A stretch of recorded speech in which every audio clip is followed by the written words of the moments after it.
Ladies and gentlemen, on September 17th at Glory by Honor 4, a new Ring of Honor World Champion was crowned. And tonight, here in Cleveland, he will make his first defense of the ROH World title. Please welcome your new ROH World Champion, Bryan Danielson.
On your title win.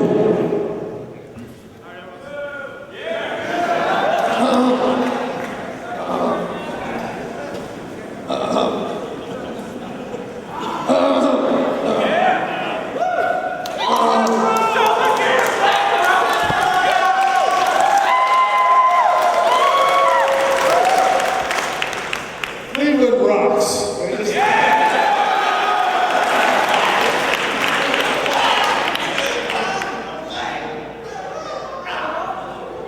Whatever, bro. I'm the Ring of Honor World Champion. I can say whatever I want.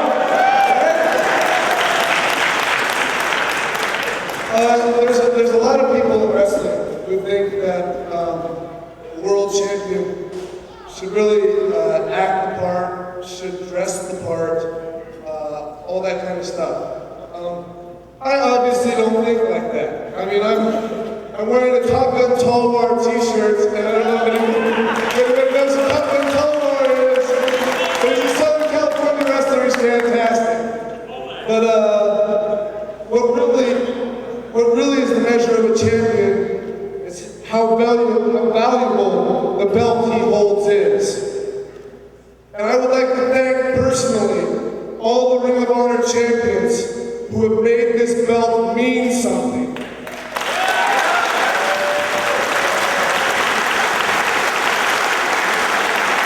I would like to thank Low Ki for being a fantastic wrestler and the first wrestler to hold the Ring of Honor World Championship.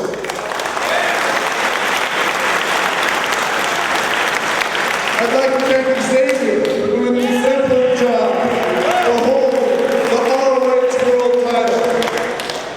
I would like to thank Samoa Joe.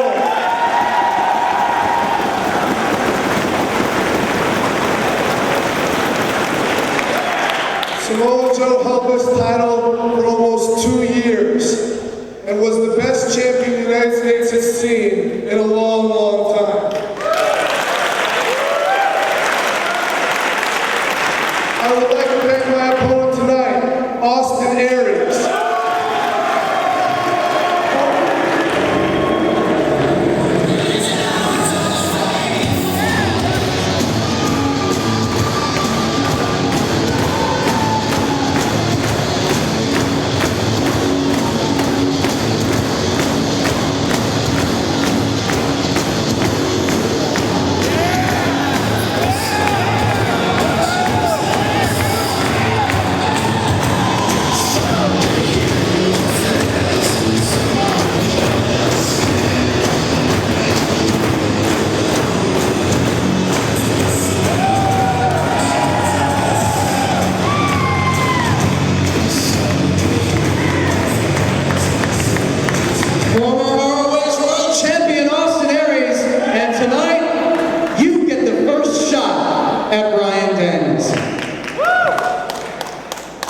Well, you're welcome.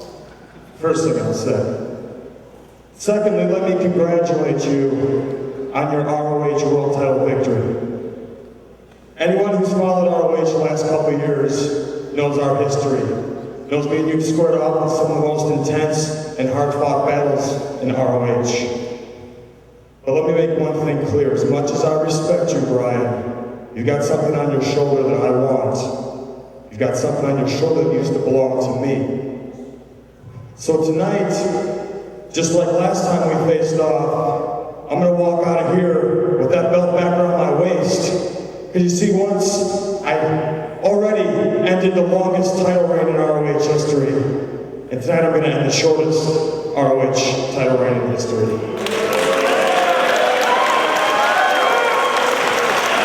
Anyway, I just want to come out here and I want to wish you luck tonight. We're going to go out here and we're going to show these people just how hard we fight for that belt.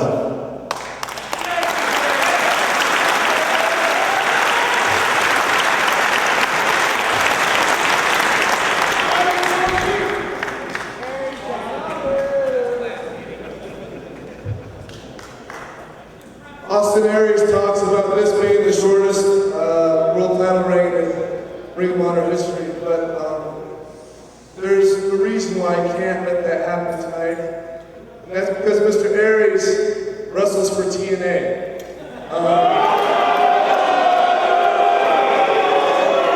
Listen, I'm not... Hey. Realistically, TNA gives us a viable option for the WWE on TV, so don't... I'm not criticizing TNA in any way, shape, or form. What I am saying is that because Mr. Aries wrestles for TNA, he has other obligations than just Ring of Honor.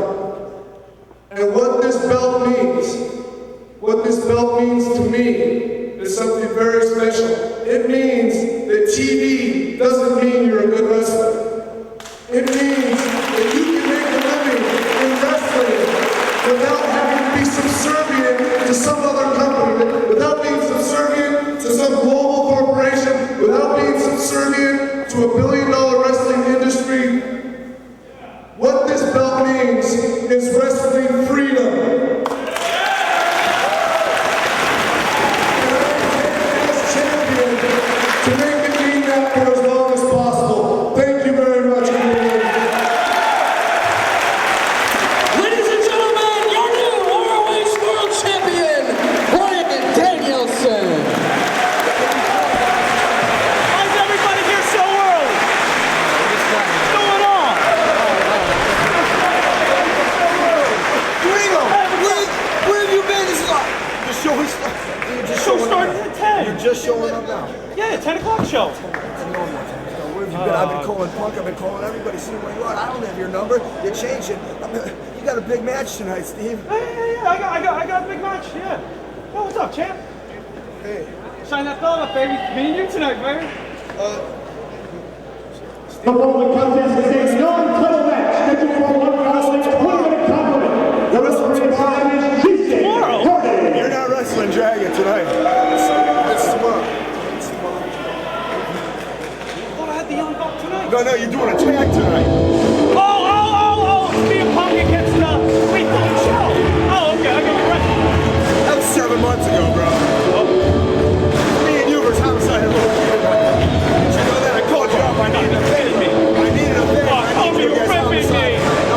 No. Yeah. Oh, jeez. Right. Introducing first,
14th, 2005, as Ring of Honor makes its debut here in Cleveland, Ohio. We're at Gray's Armory. Dave Prazak joined by Lenny Leonard. We're going to kick things off with a non-title matchup between the pure champion, Nigel McGuinness, and Double C, Claudio Castagnoli. And you know, while it's fresh in my mind, as I made my way back through the curtain after interviewing Bryan Danielson, I noticed that Steve Corino and Colt Cabana were having some problems, a little tension between those two. I don't know what it's all about, but we'll have to investigate a little bit later tonight. Obviously a little miscommunication, it seems, between Corino. And Nigel McGuinness not wanting to put the pure title on the line here tonight in Cleveland, saving everything for his defense tomorrow against Samoa Joe in the Buffalo area, the man that he defeated to become pure champion here in Ring of Honor. He's certainly going to have his hands full tonight, though, in this non-title matchup. A guy who matches up very well with Nigel McGuinness in Double C. They both like to utilize that European style, so it's going to be an interesting matchup here. Yeah, he matches up very well in other ways as well, in terms of his strength, in terms of his height. Again, that European style that they both like to put to use. Almost mirror images of one another. Except Claudio has really long hair and he looks really sleazy. Into the wrist lock he goes. Taking control of Nigel's arm. Nice reversal there by McGuinness. Right into that front face lock. Claudio sporting new gear here tonight. It's the dollar sign symbolizing the most money-making man. And you know this. Jack Evans also on the card tonight. Goes after the leg of Double C, twisting away on the ankle. Claudio works his way out of it, but Nigel with the cartwheel staying on his feet. Nicely done by Nigel, able to keep his balance. Very agile for a man his size as Nigel McGuinness. Claudio out of the United Banks of Switzerland. Nigel, of course, from the United Kingdom. Gonna lock it up again in the center of the ring. And referee Jason Harding from the state of Indiana. Side headlock, held by the pure champion. Good opportunity for Claudio to show exactly what he's made of against one of the top stars here in ROH. Nice strength there by Double C with that headstand. Using the handstand to free himself from that side headlock. Very impressive. Drawing the applause of these fans. He's always a lot of good European uppercuts. You know, Claudio's been impressing. He scored that big upset win in Manhattan against classic Colt Cabana with the Ricola Bomb, the cross-arm sit-up power bomb. Hey! And trying to upstage Nigel McGuinness right here. Nigel's a great pure wrestler, but we've seen him put some shady tactics to use in order to retain the pure title, utilizing that iron, holding the ropes and such, doing whatever it takes to hold on to the belt, even though his ability can do it all on its own. Nigel looking to be a little bit, looks like he's a little bit frustrated here by Double C. And there you see the frustration evident as he just slaps the taste right out of the mouth of Claudio Castagnoli. Sends him into the ropes, does Claudio. Picks him up. Arm drag from Nigel, takes Claudio to the floor. C pulling himself back up on the apron. Nigel charges in. Drops down, does Double C, nobody there, and Nigel goes to the floor. See if Claudio can capitalize here.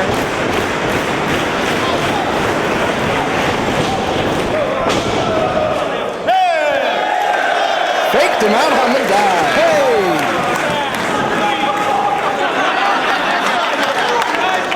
Nigel joining with the fans at ringside here. He's going to take a walk, try and clear his head. Slowly making his way back inside the ring. Also tonight, Roderick Strong to take on Jimmy Yang, who's had some very impressive outings thus far in ROH, but has not picked up a victory as of yet. Tough fought matchup in Philadelphia in his last time out against the fallen angel Christopher Daniels. Rather than tap out, he passed out.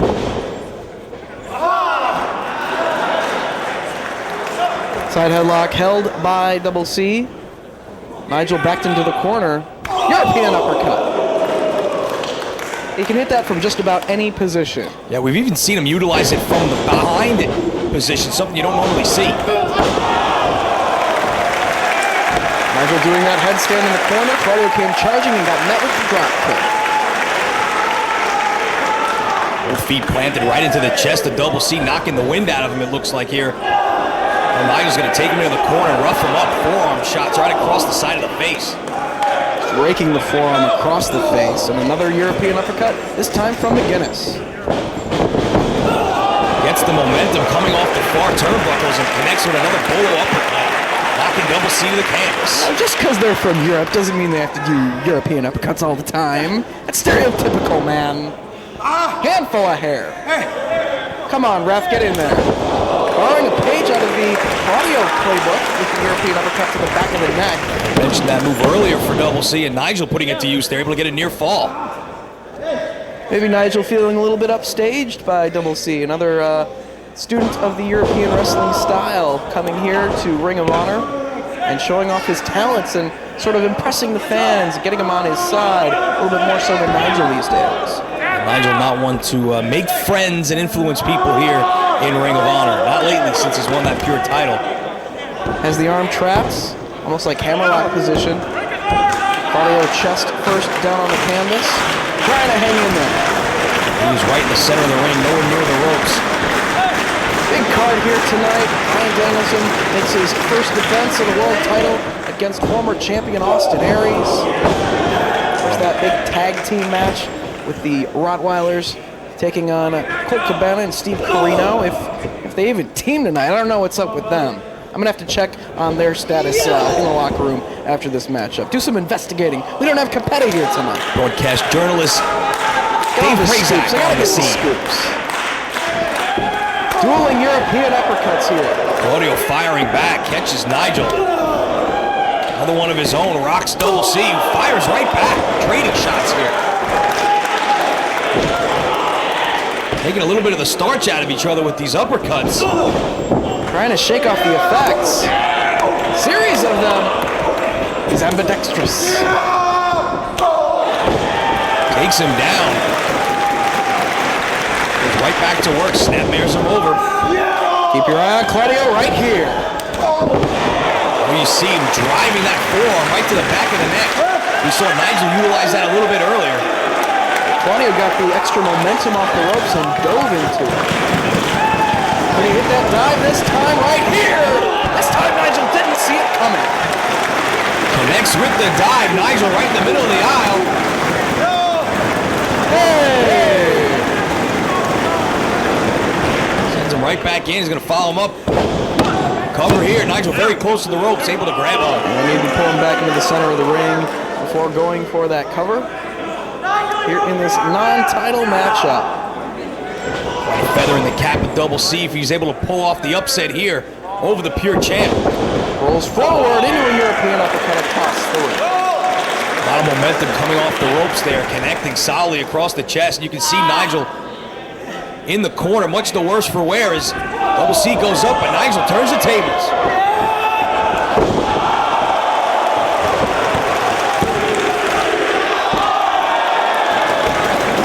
Drops him right on his head with the Tower of London and only able to get two. Didn't pull him away from the ropes before going for the cover. And that was the deciding factor.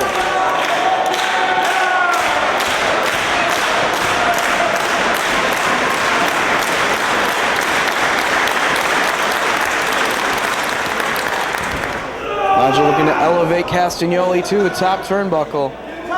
Hangs him up in the tree of woe. As Claudio tried to free himself, he left his back exposed for the kick from McGuinness. Nigel planted that boot solidly right into the small of the back. You can see the pain on the face of Double C as Nigel's starting to take control here in this matchup. One more time, he's going to set him up. Nope. Staying on his feet is Claudio. Headstand once again. Double C follows him in though and catches him with a chop.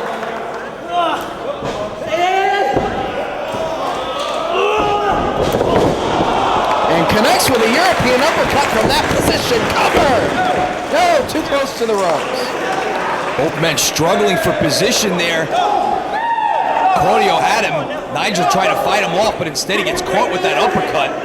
Trying to save himself by holding onto that bottom rope so that he can't pull him to the center to go for the cover. Took his eyes off his opponent, did Claudio right there. Once again, Nigel using the referee to his advantage. We've seen that before. Backslide here. Double C might have him. He got him.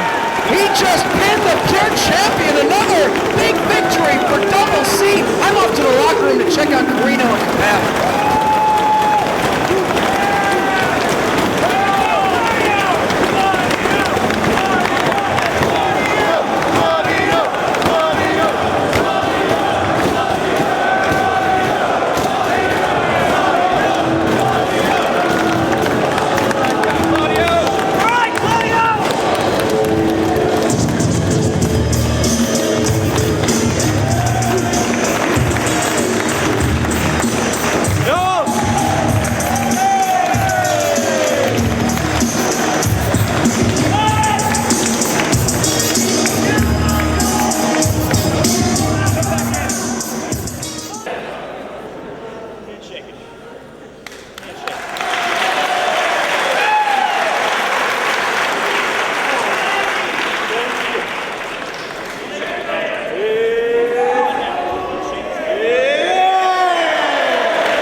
Are you rolling? All right, we gotta get an update on Carino and Cabana. Guys.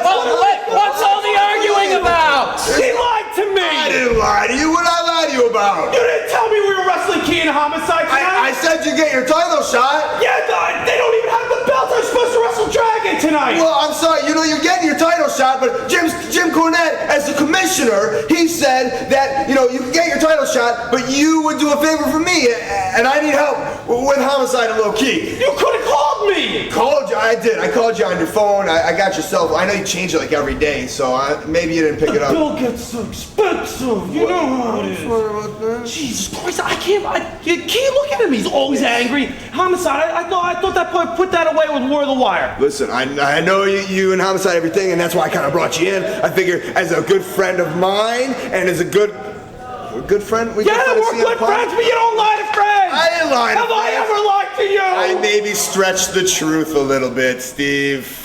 You know what? With as angry as those guys are, They're you got angry. Reyes always lurking around. What are we gonna do? What happens? I'm not 100% tomorrow. Listen. I gotta win the belt. You're gonna win the belt, and we're gonna win tonight against Homicide and Low Key. Steve Carino, you're my buddy, my pal. Maybe I could be a fake extreme makeover. Extreme Horseman. If we're gonna do this, Cole, we're doing this my way. Okay. And what's make your it way? dirty. Not your drug-free way that you and your buddy that ran off to Louisville did. Okay, We're doing it my way. We're doing it psychologically. Psychological warfare. We can beat these guys, but we gotta do it my way. You dedicated? I'll have a Bartles and James, and I'm ready to rock and roll. That's right. Okay. Homicide, Low-Key, get ready! Because as pissed off as you two are, I'm as pissed as him. And Dragon, tomorrow! Not tonight, tomorrow! We'll get him. Sorry, man. I'm sorry. I'll crack it open.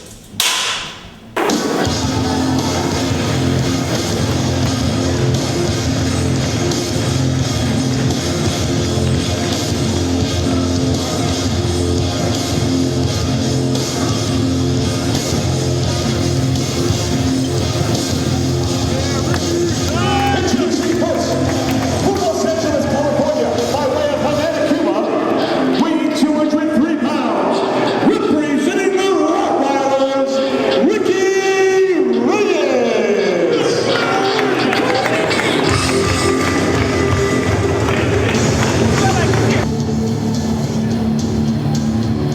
Canadian bad boys! Come on! From Cincinnati, Ohio, weighing 214 pounds. Come on, Cleveland!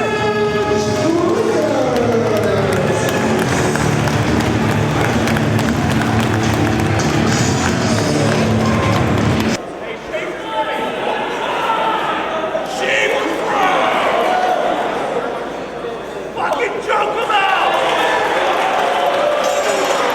Ricky Reyes once again in singles competition here tonight against Matt Striker, former Field of Honor winner. Ricky Reyes obviously not a fan of the Code of Honor, jumping him right at the bell, all over Striker right off the bat. And Ricky Reyes just plowed through two opponents in singles matches just 2 weeks ago in Manhattan and Philadelphia. Two students from the ROH Wrestling School, and Derek Dempsey and Pelly Primo. He beat both of them in under a minute's time. He'll have a tougher task here this evening in Cleveland against Ohio's own Matt Striker. Just reversal there by Striker, has him up on the shoulder. Death Valley driver, hooks the leg. 2.5, so close. He kicked out of the DVD. That's put away just incredible in the past here in ROH. That Striker taking it right to Ricky Reyes here. Bolo uppercut knocks Reyes down hard. Chop block takes the knee right out. Well, Matt Striker with the advantage here. A lot better than the ROH students did just 2 weeks ago. Going to work on that left leg here. Has him up. Striker, a seasoned veteran, going after the legs. Nice dragon screw. Right into a submission here. Has the legs grapevine. Maybe trying to turn him over for the Striker lock. If he can get it, Reyes trying to fight his way out of it. He reaches the ropes. So Striker must release the hold. Nicely done by Reyes, not worn down enough and knowing where he is in the ring, making it to the ropes to break the hold. But Striker very smartly staying right on that left leg, which has obviously been damaged.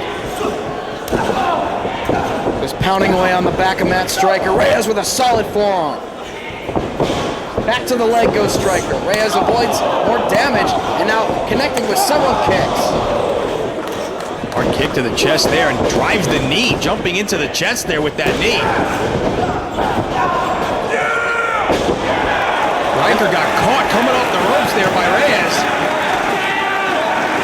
Referee asking if he's had enough. Checking on the condition of Matt Striker here. That's it. That's it. Ricky Reyes with another quick victory here in Ring of Honor singles competition.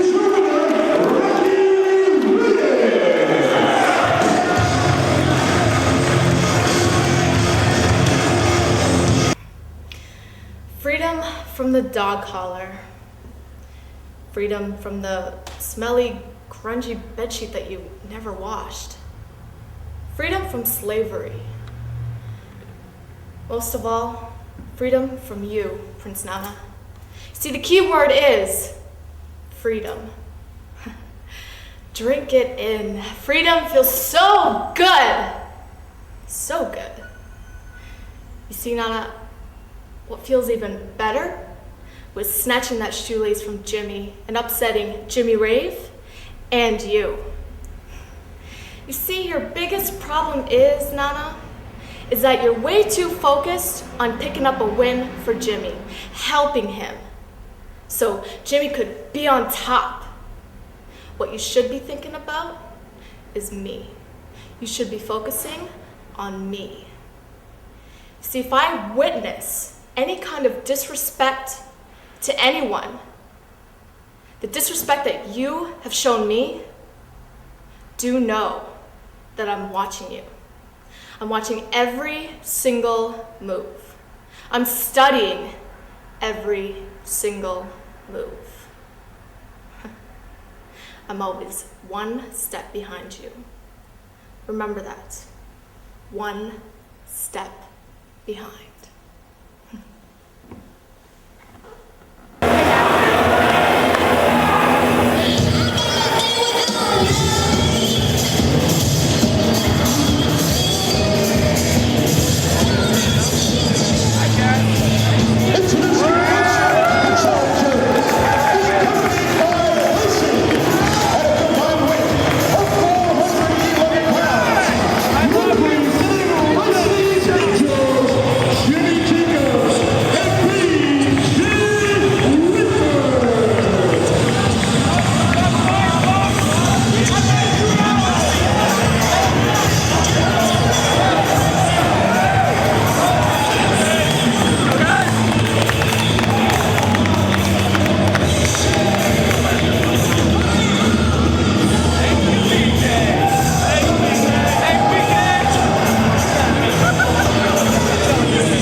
Team title rematch here tonight between the champions Sal Rinauro and Tony Mamaluke and the team that they defeated for the bouts at Joe versus Kobashi in Manhattan, Jimmy Jacobs and BJ Whitmer, your new Racing Champions Angels.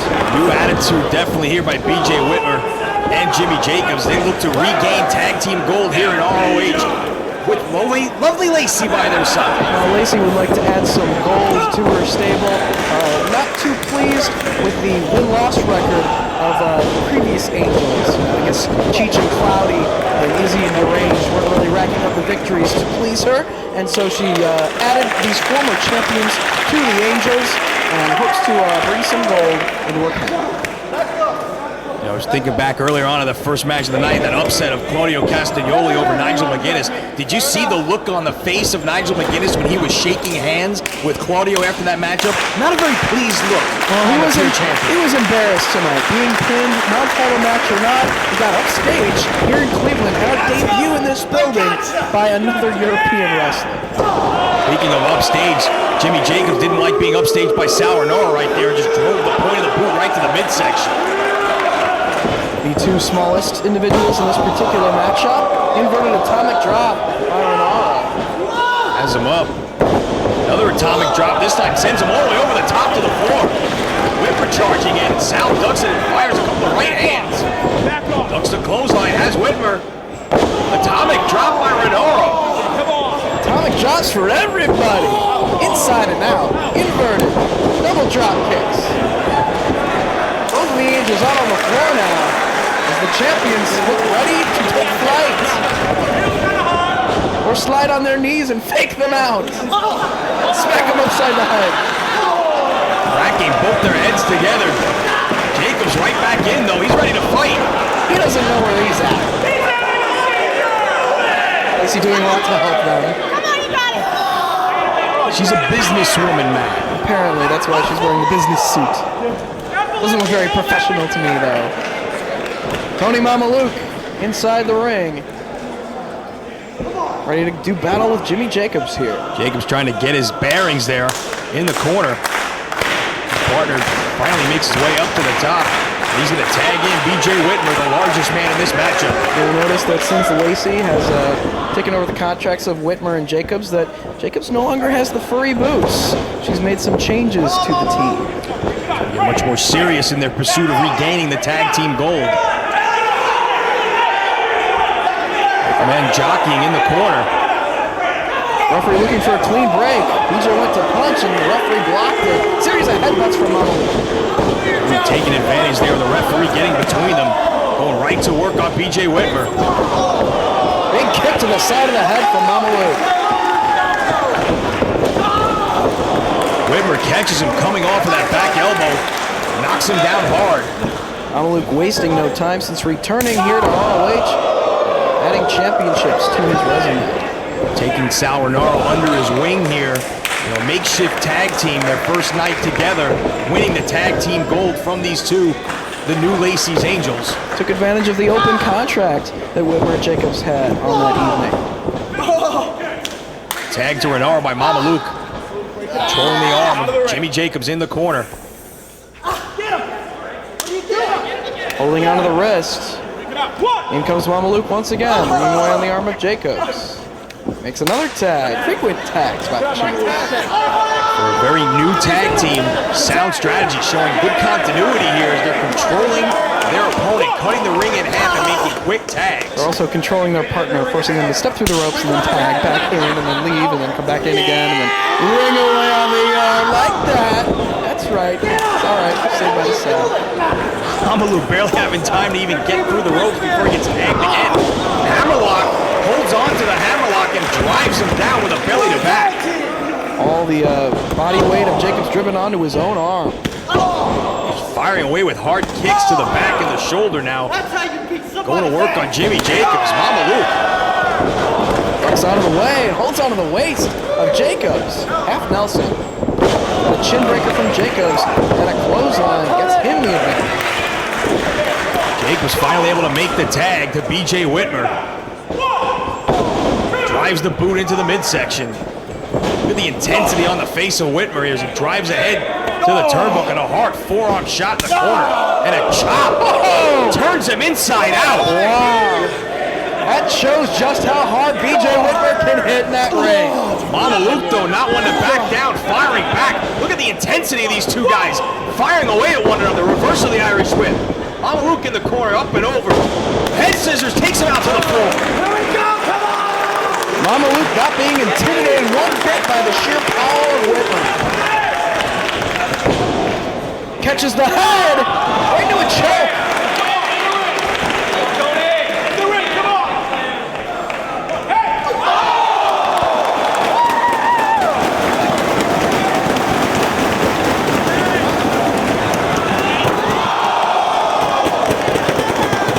BJ Whitmer just driving Tony Mamaluke to the guardrail. What velocity, he might have broke him in half. And just before that, Renaud using Whitmer's back as a launching pad, wiping out Jacobs on the other side of the floor.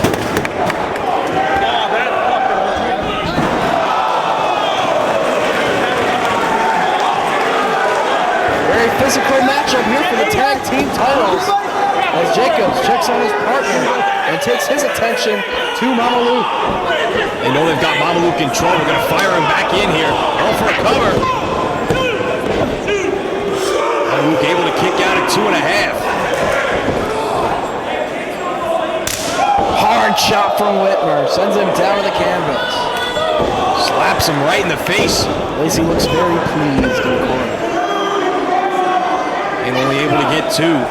Looking to wear down Mamaluke with this chin lock right in the center of the ring, nowhere near the ropes. Luke, 2 hands full of hair there. We're focusing on the back and the neck of Tony Mamaluke. He likes to utilize that wrist clutch exploder. Mamaluke trying to work his way out of this with elbows to the midsection of Whitmer. 2 handfuls of hair and just throws him down.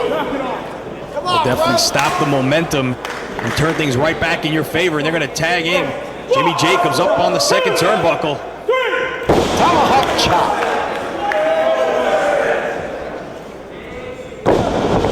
Rolls up with the chin breaker. Forearm takes him down. Cover. And only a near fall there. Mamaluke able to still fight, get his way out of that predicament. Trying to get up to his feet and make his way to the corner for the tag. Well, they're trying to cut the ring in half and keep him away from Sal Renaro. Earlier on, it was the frequent tags by Renaro and Mamaluke. Now it's Whitmer and Jacobs cutting the ring in half. Vertical suplex attempt. Mamaluke blocks. Small package. Only 2. Brings him up. And quickly tagging out to Whitmer, while taking the leg out from Mamaluke. Nicely done. Nicely done by Jacobs. Another 2 count. They're making Mamaluke expend a lot of energy here, having to kick out. Near fall after near fall. Focusing on the veteran half of the current tag team champions here. Combination of suplexes from Whitmer follows up with the Northern Lights and a nice bridge. It only gets 2. And focusing on the neck and the back of Mamaluke.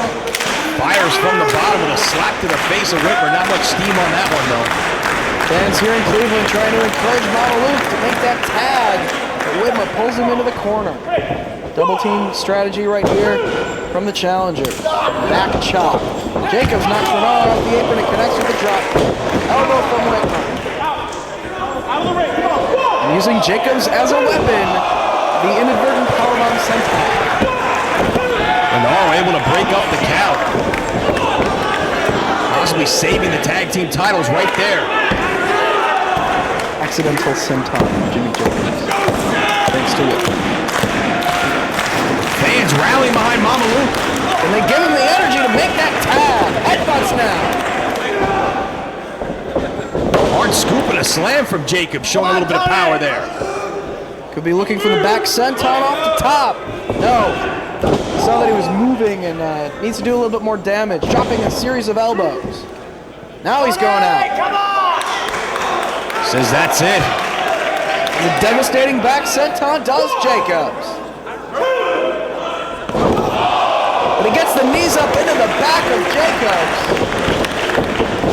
Dragon screw from Mamaluke. He needs to make the tag here. Inches way toward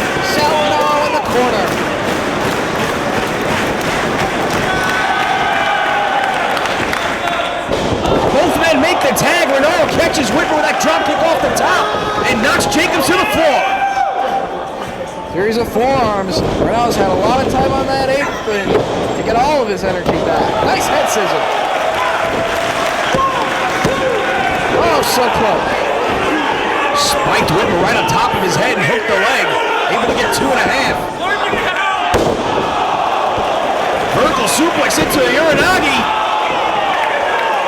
2.5, and Jacobs breaks it up. No, showing a little bit of power there, getting the big man up off his feet. Jimmy Jacobs up to the second. Just pounding away on Renault. Looking for a swinging DDT. Renault blocks the attempt. Drops him on the apron. What could Sal have in mind?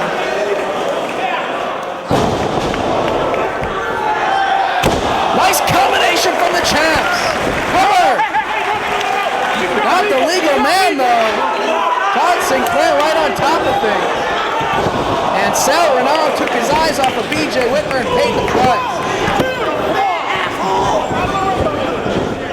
Oh, Luke, go to the arm. Catches Whitmer, who rolls through. Keeping BJ all tied up there. Look at the power of Whitmer with the one-arm gotch lift, but he's taken over. Look at the tenacity of Tony Mamaluke. Walks in the cross-arm breaker, but watch out for Jimmy Jacobs. All the way across the ring with the back senton to break it up. Springboard spinning kick, and he gets all of it. Big boot to the side of the head from Whitmer. All four men going at it here. Going for the exploder. Roll up by Tony Mamaluke, but again, not the legal man. Gotta hand it to Sinclair, staying on top of things. Exploder. Whitmer staying on Mamaluke, who's not the legal man. He's gonna go to the top. Renault, though, catches him. Connects with the drop kick on Jacobs. The champions have Whitmer up top. Springboard off his partner's back with a drop kick to the face. Whitmer's hung up. Still hung up on that top rope. What could they have in mind here? Mamaluke up top.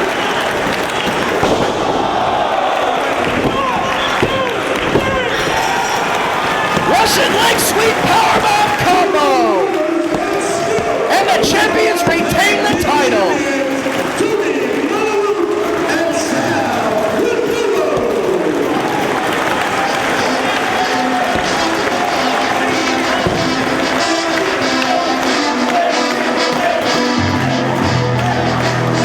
Hi everybody, this is Jim Cornette, and I just want to thank everyone involved in tonight's big event, the debut of Ring of Honor in Cleveland, Ohio, a city near and dear to my heart that I've appeared in on and off for the past 20 years. I'm sorry as new commissioner that I could not be there live this evening.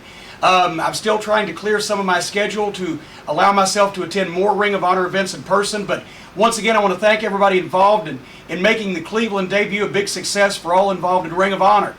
One thing I want to address tonight is the tag team situation in Ring of Honor, which I feel has lacked focus and lacked direction over the past several months. As everybody knows, tag team wrestling is near and dear to my heart, and as a matter of fact, if Ring of Honor was in existence back in the 80s, the Midnight Express and the Fantastics, I believe, would have probably been the classic Ring of Honor tag team match. They wrestled that style and had the fans on their feet, and so I think that the tag team division in Ring of Honor needs to be refocused on, rebuilt.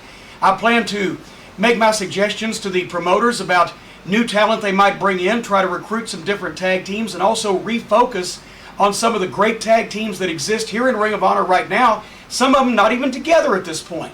So the tag team division will be a very important part of Ring of Honor going forward, if I have anything to say about it, and I intend to do the best I can to impart my tag team knowledge to not only the teams but also the promoters here in Ring of Honor, so that tag team wrestling can once again be restored to the prominence that it's held on the cards in the past. Once again, I hope everybody enjoys the Cleveland debut, and we'll see you soon from the Commissioner's office. I'm Jim Cornette.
develop what promises to be a very exciting matchup between Jimmy Yang and Roderick Strong. Jimmy Yang, newcomer here to ROH competition, but very well established in the wrestling industry.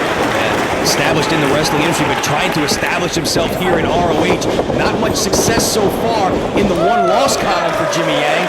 Tapped out in his first match by James Gibson, handpicked by Gibson to be one of his last 2 opponents here in Ring of Honor, and then last week refusing to tap out, instead passing out at the hands of the fallen angel Christopher Daniels to the Koji Clutch. He needs to start picking up some wins here, and he's in there with maybe the hottest guy in the company right now, Roderick Strong. Oh, without a doubt. Roderick Strong's on a roll. Of course, that biggest win of his career, defeating Matt Hardy in Chicago Ridge at Punk the Final Chapter. Followed that up by the biggest night of his career, winning Survival of the Fittest, and on subsequent shows, victories against Jimmy Rave, as well as his mentor, James Gibson. Roderick Strong is on a roll. He's really raised his stock in wrestling in general, and he's certainly in line for future ROH title shots. Yeah, you talked about Jimmy Rave and that big victory he had. Talk about Jimmy Rave ruining the moment in that matchup with James Gibson, hitting Roderick Strong with a chair as he came through the curtain after that emotional match. Well, the Embassy Generation Next feud will certainly come to a head tomorrow night in the Buffalo area at the Buffalo Stampede. It'll be a 6-man, no disqualification matchup between the Embassy and Generation Next. Right now, it's Jimmy Yang showing some great agility in the corner, comes charging. Roderick gets out of harm's way and drop kicks Yang to the back, sending him all the way to the floor. And now Roderick flies. Roderick, not normally a guy who likes to take to the air. He wants to hit his wide array of backbreakers and high-impact moves, but he can go to the air when he needs to, and you saw it right there, catching Jimmy Yang and now firing away on the floor with chops. Roderick Strong showing that he can adapt to the style of Jimmy Yang, known for high-flying maneuvers, and taking to the air himself as they brawl around the ring and taking it back inside the ring is Roderick. Trying to get the fans behind him, though. Yang misses that spin kick, runs right into Roderick, and there's the backbreaker. And a pair. That's 2. We're going to keep score tonight. And he's also been able to maneuver his way out of at least 2 of the attempted kicks of Jimmy Yang thus far. Roderick, definitely an underrated defensive wrestler. Normally a guy you see getting praise for his offense. He's a hard hitter. He likes to use the backbreakers. Everybody talks about Roderick's offense. A very underrated defensive wrestler, and we saw a couple of good examples of it there, avoiding some of Jimmy Yang's high-flying maneuvers. And he has that freaky retard strength as well. Forearm to the back of Yang. He's well-conditioned. Snapmare brings Yang down to the canvas. As the knee precisely in the back of Jimmy Yang, trying to wear down that body part in preparation for cinching in the stronghold, his modified Boston Crab with the knee held into the back while applying the Boston Crab. You see that full Nelson variation with the legs used instead of the arms, using his hands to pull back on the arms and wrists, getting added pressure to that maneuver in the center of the ring. Jimmy Yang nowhere to go. Pressure on the neck, the arms, the shoulders, as well as the back. Roderick Strong working over several body parts at once. Yang trying to fight his way out of this position. Roderick trying to use the body scissors. Yang firing his way out, but Roderick able to connect and take back the advantage. Hard chop to the chest. Just lighting him up. Wrong part of town for Yang. Back into the corner for chops. He reverses the Irish whip and sends Roderick across the ring. Roderick puts on the brakes though and plants the boot. Went for that back elbow, but gets caught by Yang with that spinning kick right to the side of the face. He's unable to maneuver his way out of the path of death. Now let's see if Yang can capitalize as he's got Roderick stunned. See Yang taking a look at his chest, already starting to welt up from the chops of Roderick Strong. You know, take nothing away from Jimmy Yang. Yeah, he had to tap out to James Gibson. He passed out in his match against Christopher Daniels. But his matches thus far, he's shown a lot of heart, a lot of fighting spirit in that ring, and showing just how much he wants to work toward victories here in Ring of Honor. Nice springboard kick right there from Yang. Able to get a near fall. Roderick still a little bit left in the tank, able to kick out. But Yang's going to try and slow down the pace here and wear down Roderick a little bit with that rear chin lock. Smart move on his part. You take away the strength of Roderick Strong. He doesn't have quite as much power packed behind those chops or to pick him up for those variety of backbreakers. Smart move here also with applying this hold, turning Roderick over onto his stomach. while laying across the back and the shoulders, making him carry Jimmy Yang's weight as well as his own. You know, all year long we've said that both Roderick Strong and James Gibson were candidates for the MVP of Ring of Honor for 2005, and they finally did battle with one another 2 weeks ago. It was Roderick Strong coming up with the victory against his mentor, basically solidifying his spot as the true MVP of the roster this year. Jimmy Yang, though, not listening to the accolades of Roderick Strong as you see the fingerprints of Roderick right in the chest of Jimmy Yang as he fires Roderick into the guardrail. And once again, well, if the kicks don't wear Roddy down enough, he's going to send him into these steel barricades repeatedly to wear him down. And the crowd here in Cleveland loving it as ROH makes their way to the other side of Ohio. Lateral press. It's Roderick with his shoulder up. Yang now going to work on the arm of Roderick. There's that hammerlock position there. Roderick trying to make to the ropes. He's very close. It's almost within his grasp, but Yang keeping hold of the arm. Not encouraging Roderick to work his way to the ropes. Just inches away. But he's going to work back to his feet instead. Firing away at the midsection. Jimmy Yang with a couple of knees to Roderick Strong is going to fire him off the ropes. Leapfrog by Strong. Leg lariat takes him down hard. High impact maneuver. Looking to follow up rather than going for the cover. But this time it's Yang with the chin breaker and a super kick. Right on the ear of Roderick Strong, maybe affecting the equilibrium there. You see Roderick kind of glazed look on his eyes there after that kick right to the ear. Yang in control at the moment. Picks Roderick up by the arm. Side Russian leg sweep down to the canvas. Tying him up. Again trying to take away the power of Roderick Strong. Wear him down. Leave him susceptible to go for Yang time. Free Paul Turner right there checking on Roderick, see if he wants to give it up. Right in the center of the ring. Nowhere for Roderick to go here. Needs to try and find a way to turn to his stomach and alleviate some of the pressure of this hold. Turner checking on the condition of Roderick Strong. He's not giving it up. Looking for the support of the fans here in Cleveland. Roderick trying to power his way out. Getting predicament. No, only two. Both men back up. Yang on top. Roderick getting up a little slower than Yang there, and he got caught, giving Yang the advantage. And now Yang firing away with chops and right hands to the side of the head. Nice combination of strikes right there from Jimmy Yang. Roderick slumped in the corner as Yang taking his time here. Slaps him right in the face, and Roderick fires right back. That's just gonna piss off Roderick Strong and cause him to chop you a couple dozen times. Big clothesline, forearm. That just lit a fire under his ass. Big back body drop into the lights. Slap to the face wakes up Roderick Strong, and he is taking over here. Another drop kick takes him off his feet. Cover. Got great height on that drop kick as well. Roderick, though, feeling the effects of Yang, trying to wear him down. Certainly has done just that the past several minutes. Flurry of offense there by Strong, obviously taking a little bit out of him there, using his energy to mount that offensive spurt. He got that burst of adrenaline. And now he's got Yang back in the corner once again. Hard chop. More fingerprints for the chest of Jimmy Yang, courtesy of Roderick Strong. Gonna bring him out of the corner. Follows him in, but runs into the back elbow. Yang's going up. He can fly, but not if he gets crotched on the top turnbuckle and gets met with the running kick right to the face. And again, here comes Roddy.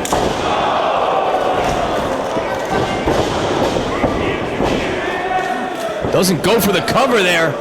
I think he's just going to wait for Yang to work his way back to his feet and follow up. Come on! Roderick waiting for the precise moment here. For that big running boot. No. Spin kick. Oh, Yang got all of that.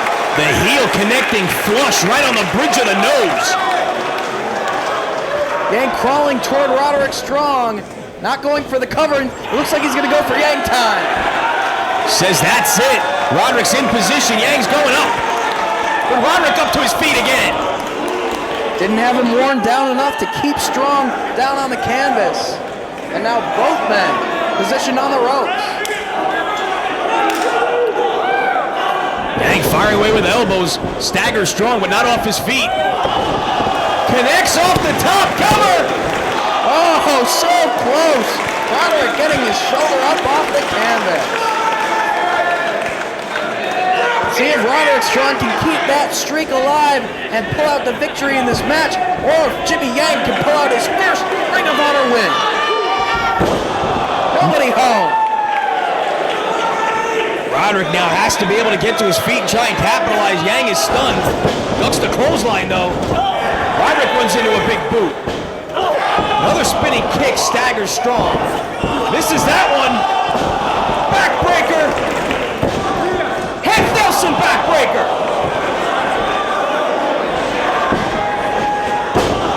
Pump handle. He got it. The leg cradle backbreaker, the half Nelson backbreaker, and the pump handle slam. 3 high impact moves to the back of Jimmy Yang. Earned Roderick Strong yet another big victory here in Ring of Honor. For a few seconds, this place was Armageddon. There was a firefight!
As you can tell, ladies and gentlemen, tonight is a very special evening here in Cleveland, Ohio. We gather to celebrate the return of an ROH legend. But there's also another reason we congregate here tonight, to mourn a great loss. The Evil Empire, or WWE as some may call it, has taken away the promise of many a career. The following have all had their futures damaged beyond repair by the fine folks in Stamford, Connecticut.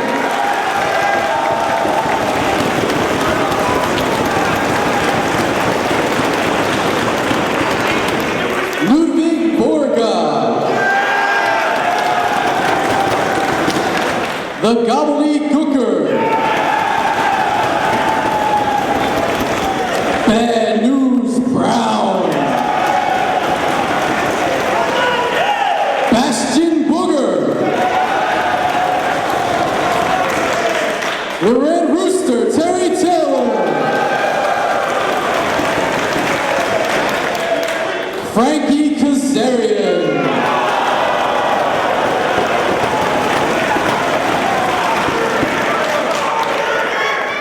Nails,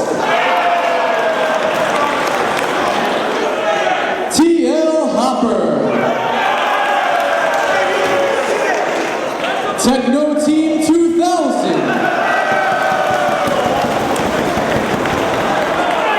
Duke the Dumpster Drosu,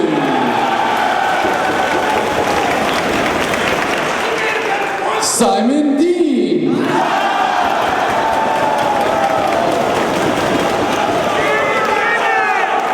Freddie Joe Floyd,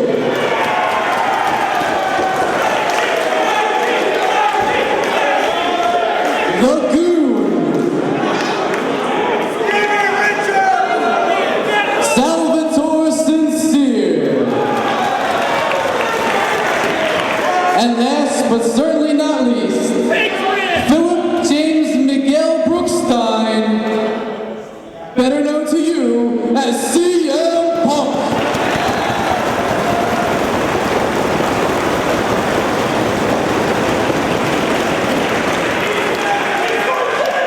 Even though Mr. Brookstein seems destined to a similar fate to the men on this list, please remember he is eligible to return to professional wrestling in 997 days. Let's hope he can make it till then.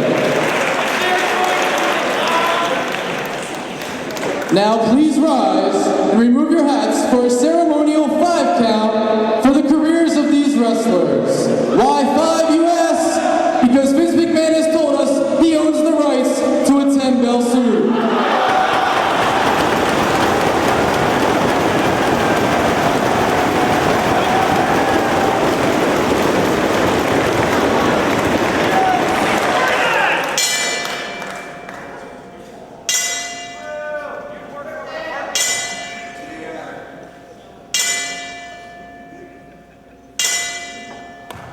Thank you.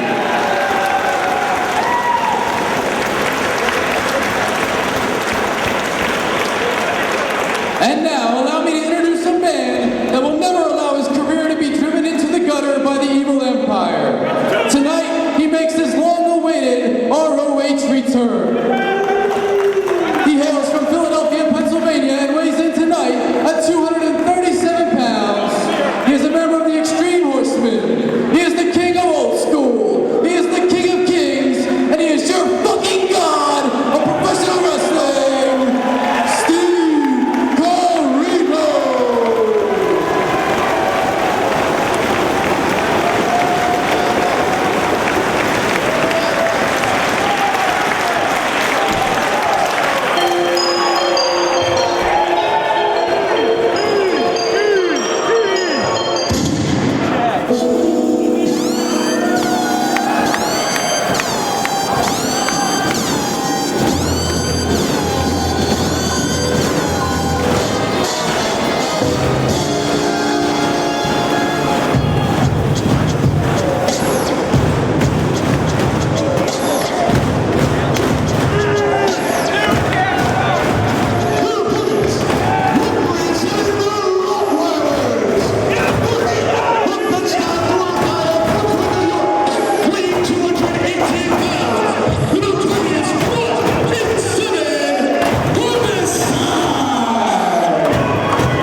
Well, Colt Cabana bringing Steve Corino back to ROH competition and signing him into this matchup.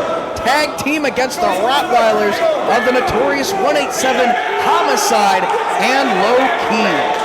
Of course, Steve Corino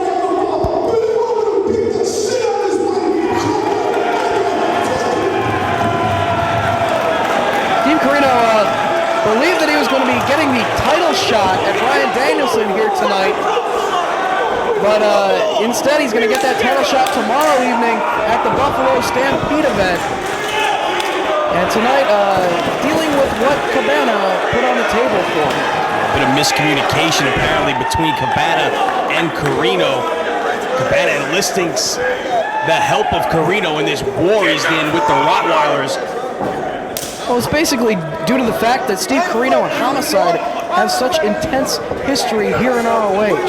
This is the first time that Steve Corino is back in ROH since no showing Back to Basics. Cabana's brought him back tonight to be at his side to take on the Rottweilers. One of the most intense and violent feuds in ROH history between Steve Corino and Homicide. Of course, that violent, barbaric brawl at Bitter Friends, Stiffer Enemies, which saw Steve Corino lose the hearing in one ear due to a slap courtesy of Homicide. Both men spilling a lot of blood, which of course led to the only no-rope barbed wire match in Ring of Honor history at War of the Wire between those two men. And now they'll lock it up once again in this tag match. What a violent, bloody match that was. And Colt Cabana is going to lock it up with Low Ki here to start things off. Cabana, all sorts of problems with the Rottweilers over the last few shows. Started back in Buffalo with good times, great memories. Homicide feeling disrespected by Cabana. Attacking him in the parking lot after the show. Cabana costing Homicide a match against Jack Evans in New York with that rap calling him Conan's bitch. Well, Low Ki going right after the arm of Cabana here. Referee applying the count. Cabana trying to get away from the punches of Low Ki. You see Homicide on the outside putting the bad mouth on Cabana. This is going to be a violent feud, no doubt about it, and that's exactly why Colt Cabana wanted Steve Corino at his side. Ki and Cabana standing across the ring from one another once again. Very intense individuals. They'll do battle tomorrow night in a singles contest. But right now it's Cabana up to the second rope. And all the way out to the floor. He thought Ki was going to go back to work on the arm. He tried to beat him to the punch, so to speak, and take himself out of that predicament and go right to the floor as Homicide looking to pounce on the outside there. Referee Todd Sinclair keeping him at bay.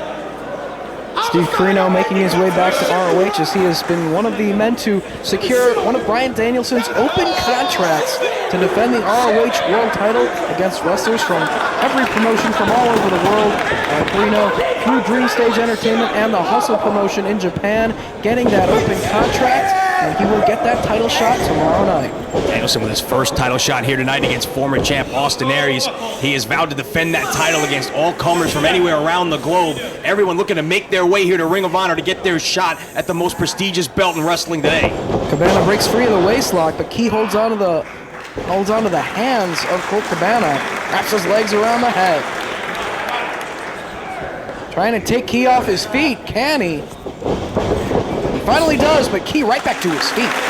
Cabana was looking to get a cradle out of that maneuver, but Ki able to use his quickness and pop right back up to his feet.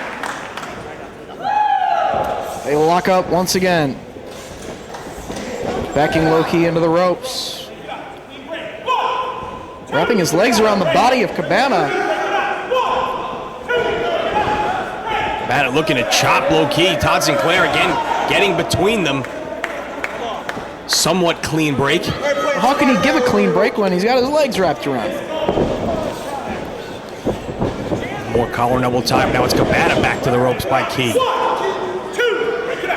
I don't think we're going to see any clean breaks from Low Ki, so Cabana uses the exact same tactic. And pays the price. Chop right across the chest. High face. This one's going to break down now. We knew it was going to be violent, and it was going to happen sooner or later, and it's happening sooner. Side headlock takeover. Right into the head scissors. Cabana trying to free himself. Tempers are obviously going to flare in this one. Wrenching up on the neck of Cabana. Look at the strength of the neck by Key. He's such a well-conditioned athlete. Keeping the head and the neck of Cabana tied up with his legs. Able to get a pinning predicament there, another cover. Key trying for that cradle, but Cabana sits down. Cabana used his own leverage to block, and now back and forth they go with near falls.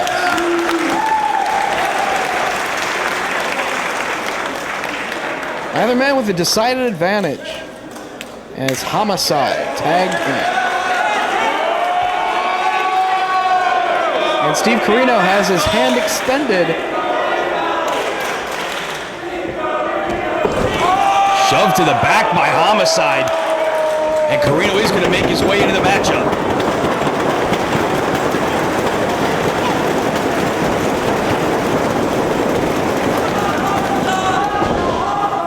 Homicide underneath the bottom rope out to the floor before locking up.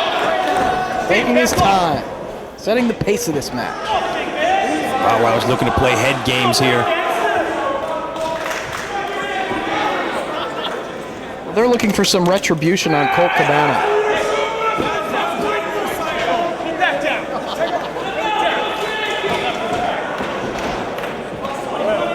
Homicide slowly back up on the apron, stepping through the ropes. The first time that Homicide and Steve Corino are going to lock up once again in an ROH ring since 2003.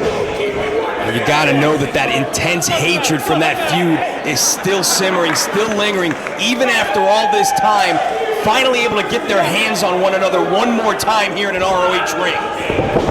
Collar and elbow tie-up, Homicide. Side headlock on Steve Corino, sends him off. Shoulder tag, but down goes Homicide. Corino staring him down. Homicide, I think he spat at Corino there.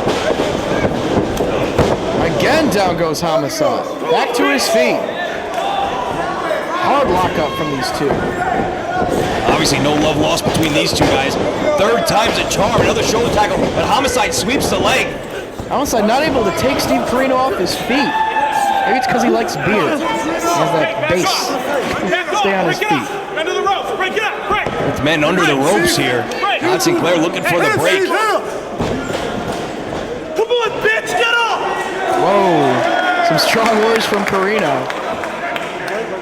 You heard what happened the last time somebody called Homicide that. They lock up once again. Backed into the corner is Steve Corino. Gut. Corino. Break it up! Break it up! Open head strike to the chest. Another lockup. Corino comes right out of the corner, though, stalking Homicide and fires away himself. Neither man backing down or really even showing the effect of his opponent's offense. Just refusing to acknowledge the other with any respect whatsoever. These two cannot stand each other. Another lockup. Waist lock by Homicide. Corino trying to break it. Homicide's arms were big enough. Into the wrist lock. Homicide rolls through, using his legs to break the hold there. Going for the drop toe hold. Nicely done by Homicide. Now just slapping away at the back of the head, just trying to disrespect Steve Corino. Cabana on the floor trying to keep an eye on Homicide. And Steve Corino's going to walk around for the rest of his life only being able to hear out of one ear because of Homicide's death.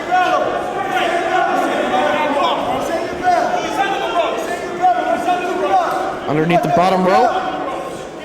Corino letting Homicide get back to his feet. Oh, he wants Cabana. They lock it up. Backed into the corner is Homicide. Jockeying for position now. Both men up against the ropes. And down to the canvas they go with the lockup. Neither man able to get the advantage here. Corino in a bad way under the rope. Excuse me. Cabana in a bad way under the rope. Corino helping him out. But Cabana firing away from the bottom. Referee trying to get between these two.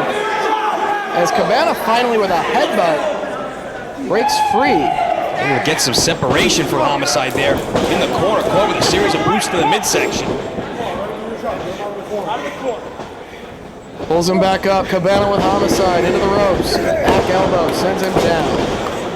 Lateral thrust by Cabana. Not hooking the leg. Homicide able to kick out. Right to the chin lock. Cabana putting all of his weight across the back of Homicide while he cranks back on that chin lock, trying to slow him down. Now using the point of the elbow right across that orbital bone. Putting a lot of pressure right there. In addition to the pressure on the neck, damage that orbital bone there. Very tough to see out of that eye. Kind of waters up. Homicide works his way back to his feet. Forearm across the back by Cabana. European uppercut. Homicide hits the canvas hard, goes to the wrong corner. Carino tag back in. Boot right across the throat. Homicide in the wrong part of town.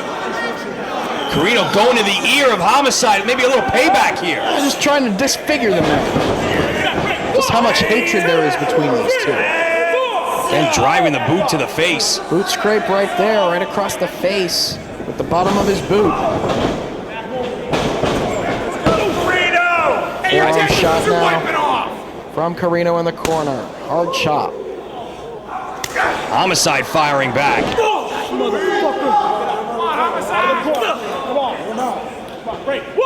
Carino taking over on Homicide in the corner. Biting at the ear in the corner right there. Said he's trying to disfigure him. You might be right. Going after the ear. Hey, if he's going to take away the hearing of Steve Carino, he's going to take off Homicide's ear. An ear for an ear. Backs Homicide into the corner once again. And again going after that ear. Sinclair trying to get in there. So that mirrors him over, and again, right back to the ear. Carino trying to send a message here, I think. Gets another warning from the referee, and low key brings himself into the ring to try to put a stop to Carino's offense, if you want to call it that. Send him off. Homicide hits the buckles hard. Carino will call with an elbow coming in. Tornado DDT. Carino rolls underneath the bottom rope out to the floor. Double axe handle off the apron from Homicide. Sends Carino into the steel.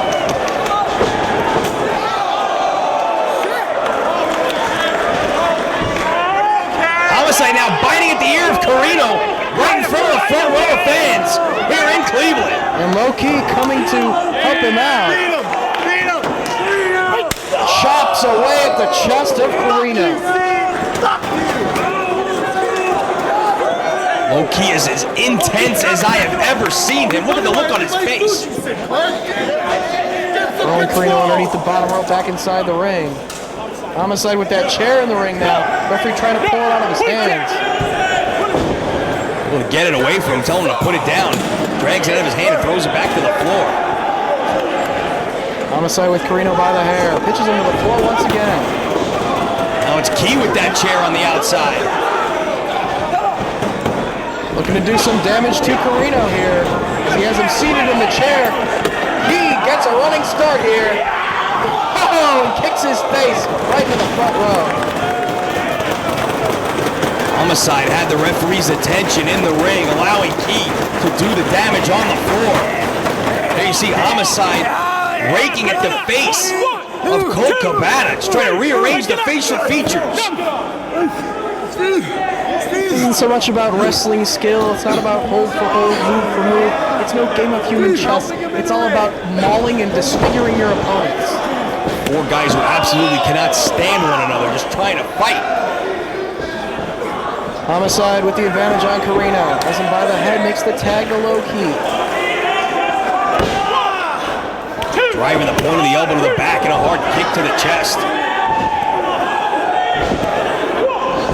Carino just on the receiving end of several kicks from Key.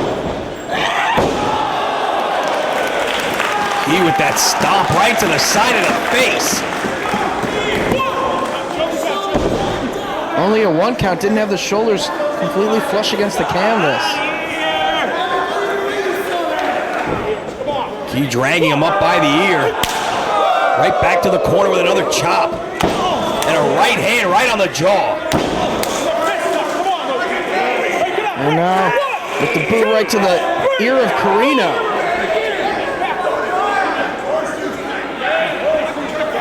Pick him back up out of the corner and drag him to his part of the ring. Fires him out to the floor. Now it's Homicide's turn to do the damage on the outside. Next with the forearm off the apron and driving the head of Carino into the timekeeper's table. Hard chop to the chest as Homicide's just stalking him on the outside now. But Carino firing back on Homicide.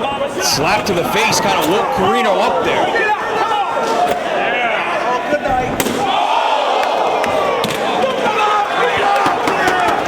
But that chair to the head may have knocked him out. Colt Cabana checking on the condition of his tag team partner here. Carino still down on the hardwood floor here at the Gray's Armory. We talk about the wars between Carino and Homicide back in 2003. Homicide taking the hearing of Steve Carino in that feud. Can you imagine what he's going to do to Cabana for calling him Conan's bitch in Homicide's hometown of New York? We're just getting a little bit of a taste of what Homicide has in mind for Cabana in this matchup. Standing on the chest of Steve Carino. Brings Cabana in. Cabana's had enough. Trying to enter the match here. And Homicide in as well. Referee's completely losing control of this thing. You knew it had to come down sooner or later. All four of these guys going at it. Todd Sinclair. It's just a fist fight between Homicide and Cabana while Key and Carino do battle on the other side of the ring. Very difficult job for Todd Sinclair in this matchup.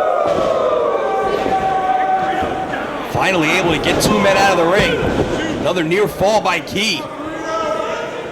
It's not so much about getting the pinfall in this match for these four. It's about doing damage to the opponents. Carino firing back. Series of right hands from Steve Carino, and low Key's rocked. Throws the drop kick, and down goes Carino. Cover by Key. Again, able to get a 2 count. Tag to Homicide. Double team coming here. The Rottweilers with Steve Carino into the buckle. Double running boot in the corner. Nowhere for Carino to go. Homicide with the cover. Cabana makes the save.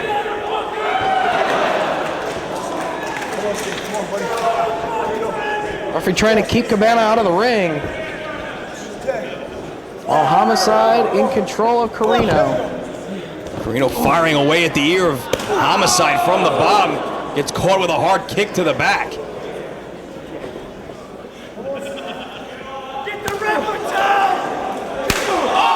Hard striking, and that just ignited a little bit more of a fire under Carino. Vertical suplex now. Did you hear the impact, though, on that shot to the face of Steve Carino? Such intensity between these two. Up to the second. Homicide meets him. Ace Crusher off the second.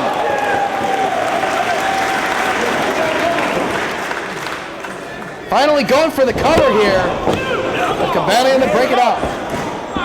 Steve Carino has been punished for a long time here in this matchup. He's got to find a way to make the tag, but Homicide may be going for the lariat here. Off the ropes he comes. Carino catches the arm. Ace Crusher of his own. Nicely done by Carino. Desperation move. Now he's got to find a way to make it to his corner and get Colt Cabana in this matchup. Homicide rolling toward low key as well.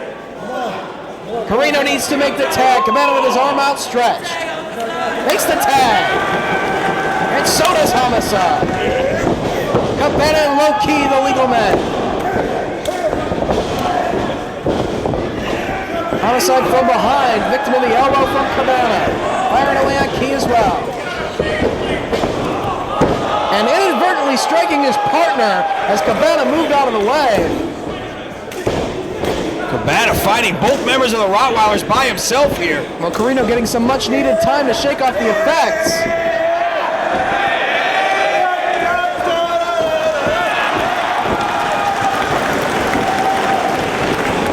And once again, Cabana has embarrassed the Rottweilers. Springboard moonsault. Only 2. Key able to kick out at the last split second. Colt Cabana, though, in control here. Fires him to the corner. Butt from behind. Lariat from Cabana. Only 2. Key with the shoulder up. Cabana's got to stay right on low key here. Cannot give him a chance to recuperate. Of course, the lariat, a trademark maneuver of Homicide. Cabana's been putting it to use as of late.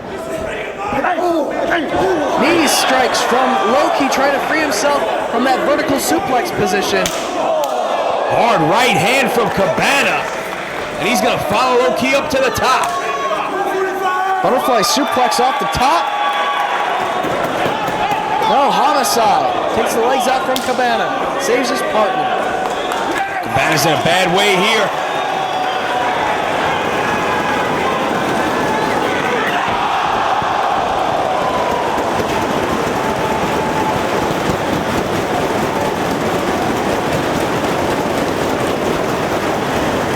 Double stop off the top. Almost took Cabana's head off.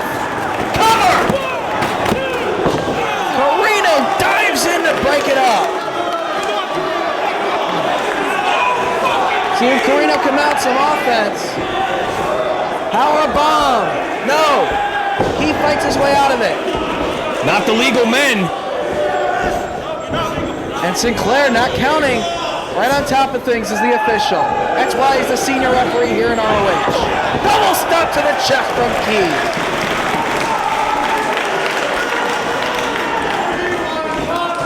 Low-Ki makes the tag to Homicide.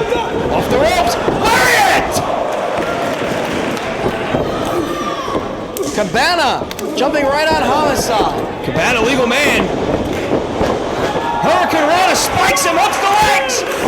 Only 2. Scoops him up, plants him. What could Cabana have in mind to the second he goes? But Corino tags himself in. And again, he and Homicide are just duking it out. Corino just wanted a piece of Homicide right there. Ace Crusher block, boot to the midsection. Northern Lights bomb. Cover. But Low-Ki breaks it up.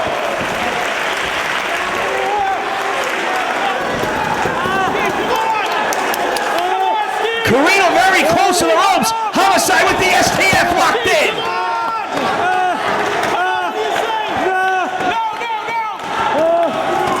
Can Corino hang in there? Homicide releases the hold, drags him to the center of the ring and away from the ropes. Low-Ki cuts off Cabana. Homicide wrenching back. Cabana struggling to make it over there to break it up. Nowhere for Corino to go. Finally kicks away Low-Ki and forces the break. All 4 of these men really putting it all on the line. Truly fighting for the win here. Hard chop from Key. Cabana fires back. Cabana and Key just trading. Now Key getting the advantage. Series of elbows from Cabana. The tide turns quickly. Back on that second rope. Keep your eye on Low-Ki.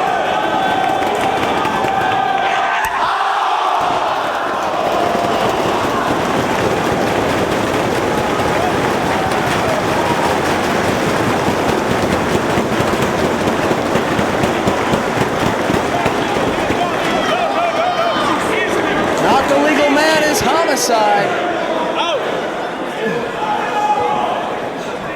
Corino and Cabana both down. Homicide a handful of hair of Corino, dragging him back up now by the ear. Slaps him right in the face again. Another slap. Low-Ki collides with the turnbuckle. Homicide going for the butt again. Gets met with the boot. Connects with the butt. From behind. Up and over. Key all the way to the floor. Lariat again! Steve Corino going to work on Homicide now. Northern Lights bomb. Homicide close to the ropes.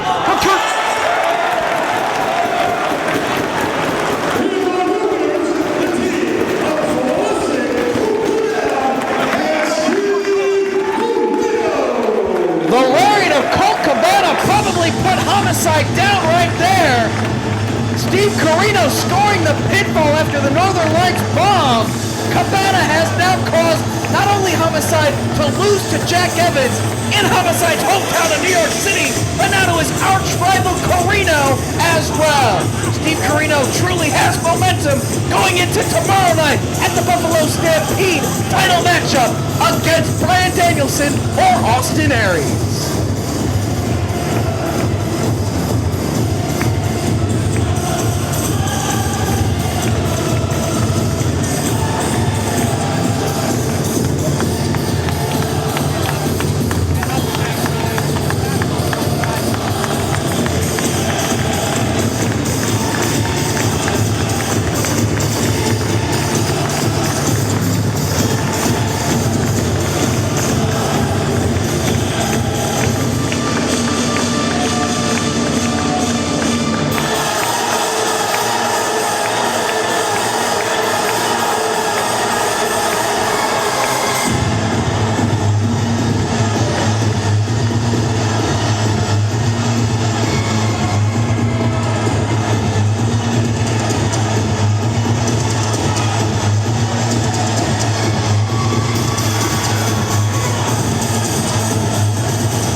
Dave Prazak here at Intermission in Cleveland, Ohio. Steve Corino defeating Homicide. Homicide's not going to be happy about that one, but right now I'm joined at this time by the man who was upset earlier on tonight by Double C Claudio Castagnoli, pinning you, Nigel McGuinness, in a non-title matchup.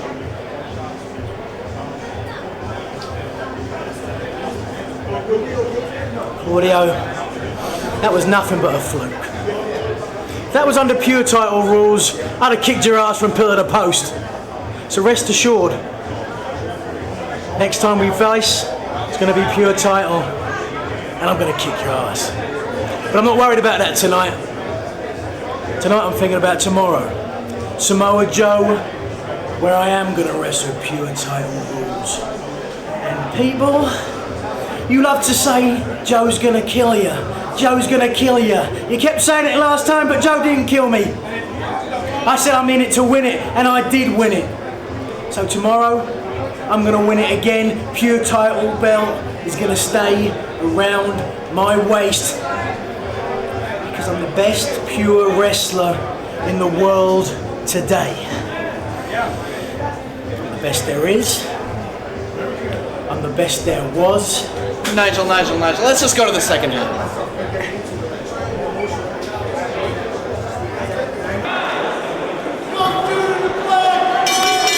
We have the opening bell, a tag team battle of 4 students out of the ROH Wrestling School.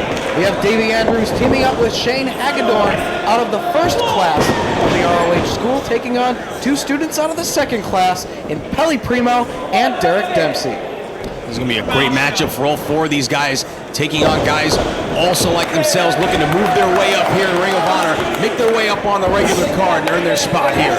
And they both have time wrestling one another in front of live crowds here on ROH events as well across the independent scene. All 4 of these men trying to get that much needed experience, that ring time to truly improve as athletes after the ROH Wrestling School has given them the tools for this business. And that's what it's all about when you're a youngster in this business.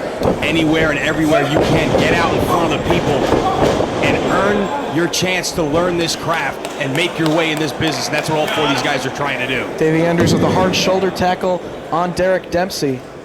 Works his way back to his feet. Davey Andrews, the standout student, the top student out of that first graduating class. You know what? Let's tell you something, huh? this? Prince Nana interrupting. Hey, shut that music up, you fat hillbilly.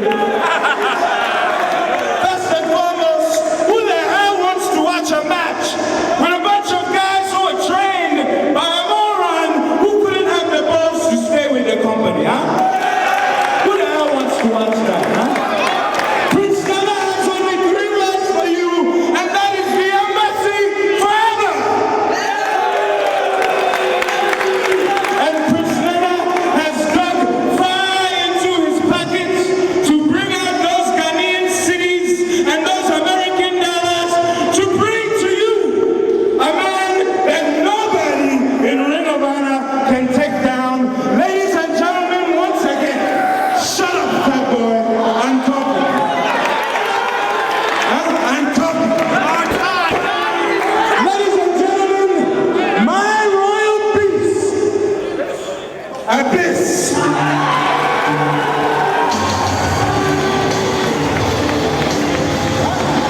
Wait a second! Nana has brought out the monster Abyss! Once again, Abyss at the side of the embassy, and it looks like Prince Nana has sicked Abyss on the ROH students! Look at the size of this monster! All 4 men trying to attack Abyss, and he just shrugs them all off! In one shot, back elbow, big boot, big clothesline!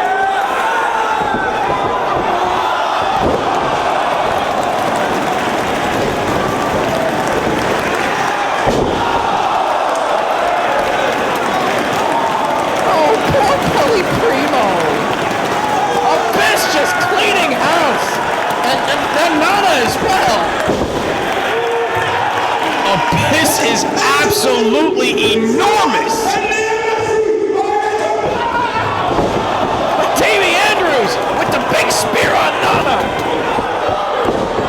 But Abyss from behind, making the save for the man that's putting money in his pocket here in ROH.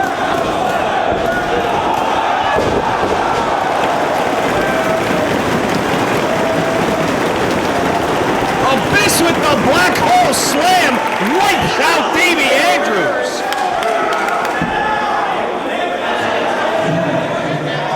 The last time we saw Abyss with Nana, it was in that 6-man war between the Embassy and Generation Next.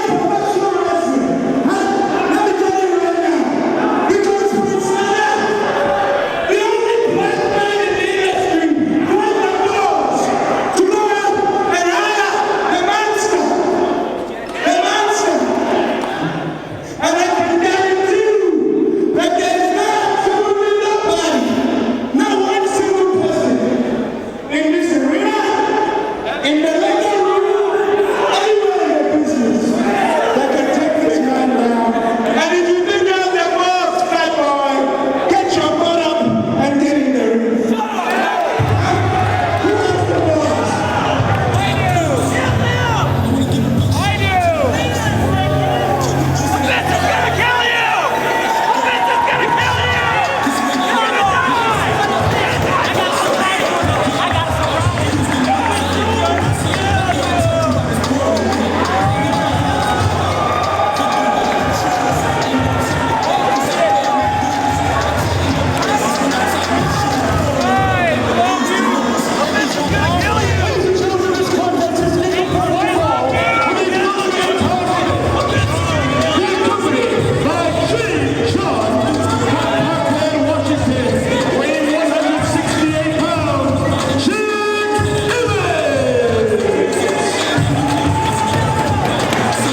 versus Goliath, and you know this, man!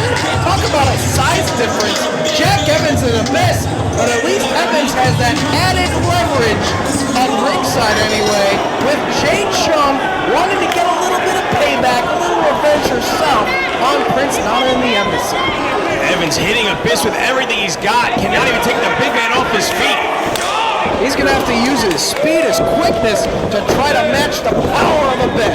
There you see him going through the legs. Try that drop kick still. Abyss just shrugs him off as he stumbles to the corner. Reversal by Abyss. Evans up, he's caught though. Wheelbarrow into the Bulldog.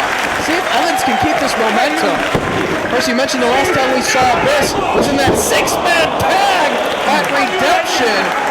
Big boot from Abyss turns Evans inside out. Of course, tomorrow night at the Buffalo Stampede, it'll be Generation Next doing battle with the Embassy. Once again, no DQ six-man this time. Finish him.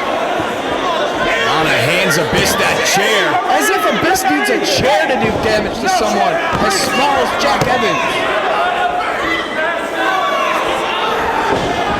Abyss off the ropes. That chair on Evans's chest. That chair in his crotch. Using it as a weapon. Smart strategy and good thinking on the part of Evans. And Zaguri knocks the big man down.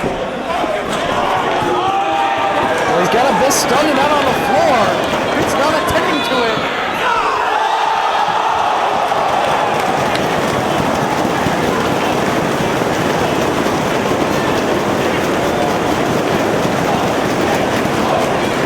Evans wipes them both out on the floor off that springboard corkscrew press. Sends Abyss back into the corner. It's exactly what Jack Evans has to do in this match. Utilize his high flying, his quickness. Handspring elbow. Right under the shoulders of Abyss. No! No!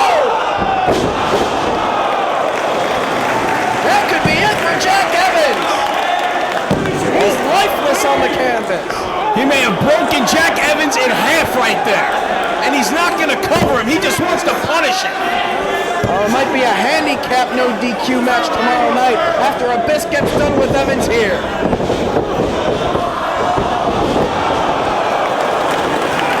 Black hole slam, that's gotta be it. Abyss has wiped out Jack Evans at the behest of Prince Nana and the Embassy.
Referee Bruce Gray calls for the opening bell of this tag team encounter, signed by new commissioner Jim Cornette as his part of putting the emphasis back on tag team wrestling here in ROH, as we have two representatives from the embassy, Alex Shelley and Jimmy Rave, to battle Samoa Joe and his protege, Jay Lethal. The embassy, conspicuous by his absence on the outside, is Prince Nana. While nursing those back injuries at the hands of Roderick Strong. So they're going to have to go it alone without the numbers game in effect at ringside, and without the constant nagging and interference. And Jimmy Rave! Prince Nana. Crown Jewel on the outside. Alex Shelley's going to start it off against Jay Lethal. Nice reversal into the hammerlock by Shelley. Lethal down on the canvas. Of course, Jay Lethal had a brief feud with the embassy back at the end of 2004 and into early 2005. Renewing that right here. Grabs hold of the head. Takes out the legs of Lethal, tying him up. Throws him over, keeping the legs tied up. Grabs hold of the head as well. Alex Shelley, an excellent scientific lesson. Rave on the outside. Got the toilet paper greeting. Oh, yes. From the fans. I love it. Throw more toilet paper at it. You know, we have streamers for the prestigious individuals that make their way to ROH, such as Kenta Kobashi, Jushin Liger, and when you have Jimmy Rave, throw some toilet paper. Standoff here, both men back to their feet. Neither man able to gain an advantage. Shelley extending the hand. Yeah, I trust you. He's as honest as the day is long. My husband and I. But he's not great. Kicking away at the leg of Lethal. Talking some trash now, Jay Lethal. Shelley covers up, takes him out.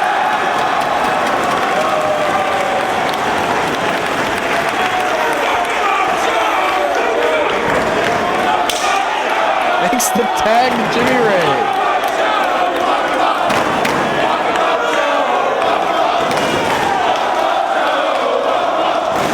Very slowly, Jimmy Rave works his way into the ring to be battling with Samoa Joe.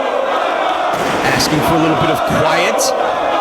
Men are working here. I need some silence. Just trying to warn him. Potential death that will be at hand as soon as Samoa Joe gets his hands on him. Fortunately, Jimmy is obviously a religious young man. Psyching himself up. Power elbow. I'm trying to... He obviously saw the Kobashi match. Oh boy, tag out. Yeah, good strategy, Jimmy Rave. Get your inside the ring. That is why he is the crown jewel. And yeah, they might want to go back to the locker room. Their strategy is to chop Samoa Joe. Yeah, make another count. Shelley caught unawares by his partner there. Jimmy obviously had a word for the fan in the front row. They had a question. Very inquisitive, the fans of Ring of Honor. Yeah, it's a Samoan behind you. Yeah, he's really big. One chop and down goes Shelley. Trying to absorb the second. Sounded like he was trying to absorb the hand of Samoa Joe in his chest. Flying knee strike from Samoa Joe. Tags Lethal back in. That bears him over. Chop to the back. Working as a team with a trademark Samoa Joe combination. Covered by Lethal. Right back to the corner into the waiting arms of the crown jewel, Jimmy Rave. You are the crown jewel, Jimmy Rave! It's not as not here. Jimmy fanning the chest of Alex Shelley, trying to cool him down after he was lit up by Samoa Joe. Greco-Roman knuckle lock. One hand, and we have the second. Got to give the power advantage to Jay Lethal right here. Give it up one time for Jay Lethal! Rolling Rave also bring him back closer to his corner. Rave back to his feet though. Drives the knee into the midsection of Jay Lethal. Into the side headlock goes the crown jewel. Nice reversal by Lethal. Forearm shot and an uppercut. And a hard chop to the chest. Nice combination by Lethal. Fires him off the ropes. Back elbow knocks him down. Only gets 2. Lethal pulls Rave into his corner. In comes Joe once again. Headbutt by Joe, making a series. A whole lot of headbutting going on here in Cleveland. Rave stumbles to the corner. Joe attacks, sends him in. Another running knee. Nowhere for Rave to go in the corner.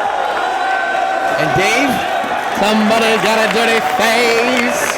Face wash in the corner. Joe hits the ropes.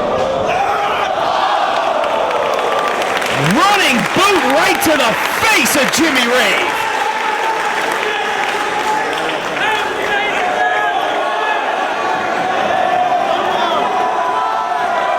I think the fans want to see one more. He's gonna allow Jay Lethal to dish it out. Double team maneuver. No, he's just gonna hold him in position for Joe to do it. And then just dumps him out of the corner. Oh, Joe always looking out for what the fans want. Lateral press. Only gets 2. Rave has got to find a way to make the tag to Shelley. Snapmare by Lethal. Drop kick right to the back of the head. Hooks the leg. Got a really good height on that as well. Shelley back up to the apron. Break up that cover. Lethal picks Rave back up, fires him hard to the corner. Rave upside down, and his back just came down across the edge of the ring apron.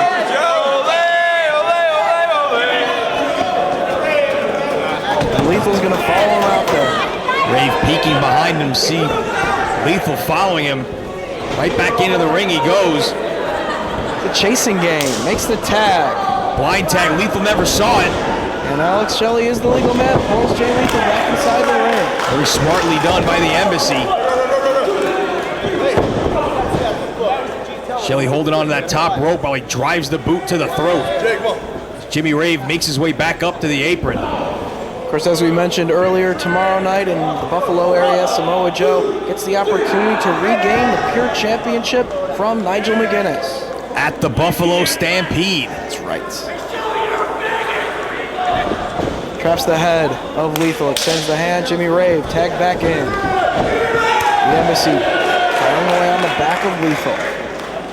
Wise strategy here by the Embassy, isolating Lethal from Samoa Joe. Keep the big man on the outside as long as possible. Hard chop from Rave. Lethal firing back to the midsection. Blind tag again by Shelley. Up and over goes Rave. Side Russian leg sweep. But Shelley is the legal man. One of his own. Tying him up in the center of the ring. See if Lethal can hang in there. You know, Jimmy Rave has been saying that he's about to unleash a new finishing hold since he's no longer able to use the Rave flag. The Styles flag. I thought it was the Master Lock. No.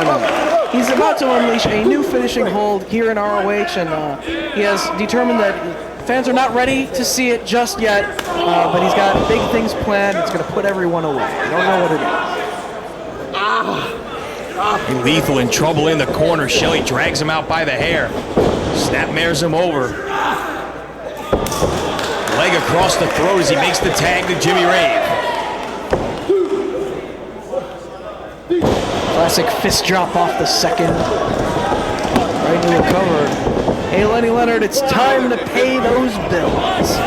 ROHWrestling.com, 215-781-2500. The Straight Shooting Series, new editions coming up with Percy Pringle. Secrets of the Ring with Raven Volume 3 is out now. A must for all aspiring wrestlers. Plus DVDs, figures, and more from TNA, WWE, Full Impact Pro, Border City Wrestling, IWC, and much more. Check out With Malice from SIP for the first Bryan Danielson versus Roderick Strong matchup, plus James Gibson versus CM Punk from down in Florida. ROHWrestling.com, 215-781-2500. Nice double team going on Jay Lethal by the Embassy, only able to get 2. But Shelley has things in hand here. Belly to back suplex. Picture perfect. Right in the middle of the ring. Driving the back and neck of Jay Lethal right into the center of the canvas. Embassy, huh? Jimmy Ray! Alex Shelley! Head scissors applied by Shelley. Trying to feed off these fans, looking for the encouragement to work his way out of this hold and to his feet. Lethal's been isolated for several minutes here. Joe on the outside, fresh and ready to go. Oh no, I feel really bad for the face of Jay Lethal right now. Just punishing him is Alex Shelley. Oh, Joe trying to break it up. Wait. He just went into his tights. The toilet paper, you people throw! Toilet paper. Oh, come on. That's Jimmy Rave's toilet paper. Leave not used. Takes out the leg of Lethal once again and firing away. Close fist, get in there, Rob. That's disgusting, Jamie! Needs to make the tag and get Samoa Joe into the ring. But they've effectively cut the ring in half. Jimmy Rave tagged back in. Is doing a good job of keeping the fresh man in while isolating Lethal in there on part of the ring. Double team maneuver here, send him off. Double leg sweep, and now they're just pounding away. That's going to bring Joe into the ring. With the referee keeping him out. No tag has been made. Able to cover, referee with his back turned. What's your problem? More worried about keeping Samoa Joe out of the match. And we're just twisting away on that neck of Jay Lethal. Rave joined with the fans at ringside. Lethal has still got to make his way to his corner. Pulling on the hair now is Rave. Joe has had a lot of time to shake off any lingering effects from earlier in the matchup. He's basically a fresh man standing there on the ring apron.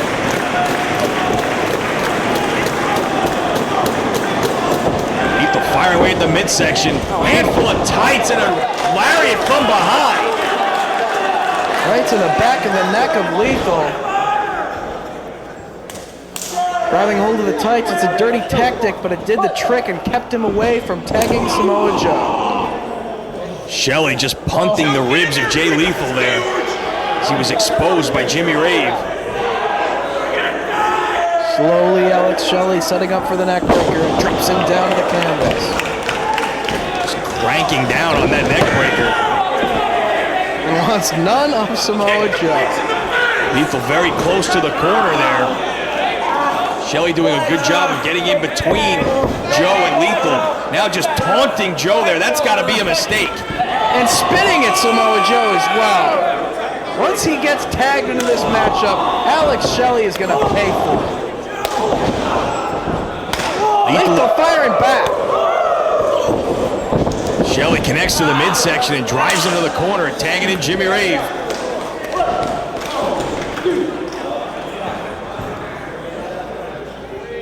Drives the shoulder into the midsection. You know, Jimmy Rave has been putting the spear to use as of late here in ROH competition, and apparently the reason for that is while he was at one of Prince Nana's palaces in Ghana, he was using actual spears along with the other people from Ghana, and realized that he would get disqualified if he were to use an actual spear in an ROH match, so Thank goodness for that. he uses his body as a spear. That's actually what he said. You see that full Nelson applied. Jay Lethal trying to fight his way up. How hard can it be to break a full Nelson? I mean, really. Shelley in the ring, knocking Jay Lethal right back down as he was able to make his way back to his feet.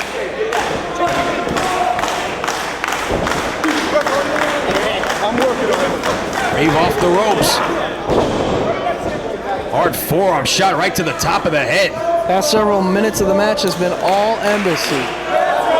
Lethal's been able to work his way back to his feet several times, but gets cut right back off every single time. Nice Northern Lights, the bridge. Lethal still with some fight in him, able to kick out. Trying to crawl his way to his corner. Shelley again, though, able to cut him off. Keeps hold of the head. Frequent tags on the side of the Embassy. Another full Nelson held. Connects with the kick. And tosses Shelley overhead. Spine buster from Lethal. Needs to make the tag here. He has both members of the Embassy down. This is his chance to make the tag to a fresh Samoa Joe, who is just dying to get into this matchup. Crowd encouraging Jay Lethal to crawl toward his partner. Makes the tag.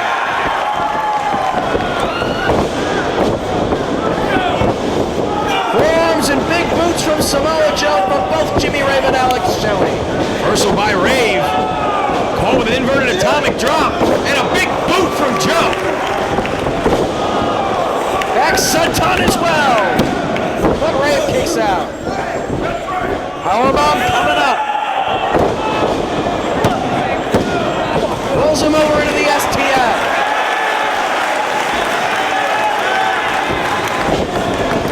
Shelley from the outside able to break it up. Death glare from Samoa Joe in the direction of Alex Shelley. Handful of hair and a couple of knees to the face. Gonorrhea!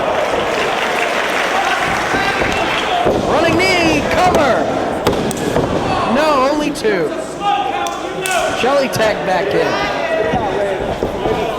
Double team by the Embassy on Joe. Off the ropes. Oh, they said way too early. Joe cracks their heads together off the ropes. A meeting of the minds. And they take Joe down. He gets his shoulder up. Lethal knocked down off the apron to the floor. Shelley directing Rave. Power slam from Joe. That was almost it. As Jimmy Rave sent to the floor, courtesy of Jay Lethal. Back in with Shelley now. Running vertical suplex. Going out for that flying headbutt now. All the way up top goes Jay Lethal. Connecting right with the chest of Alex Shelley. Cover, hooks the leg. Shelley able to slip out. Lethal getting a burst of energy here, looking for the dragon suplex. Shelley trying to block. Step up Enziguri. Full Nelson, again broken. Oh, he may have been low there. Rolls him up. A referee out of position, tied up with Rave in the corner, only a 2 count. Boot to the gut. Shelley now. Air raid crash. Right on his head. He's holding on. Border City stretch. Samoa Joe breaks it up.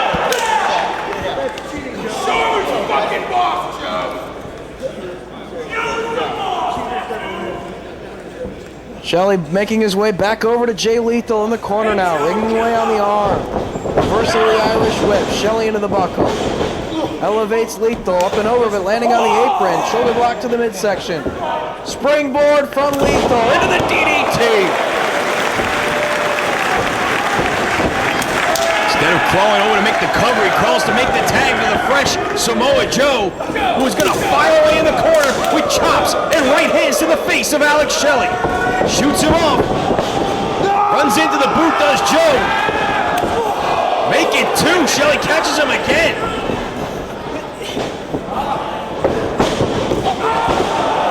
Drop kick from Lethal.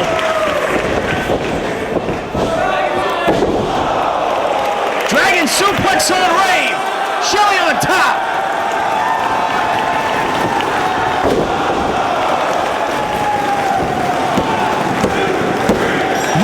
Imposter from Samoa Joe puts away Alex Shelley. Samoa Joe and Jay Lethal victorious over the Embassy. Gotta make him cry!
We have the opening bell of your main event of the evening as the American Dragon Bryan Danielson makes his first defense of the ROH World title against former champion Austin Aries.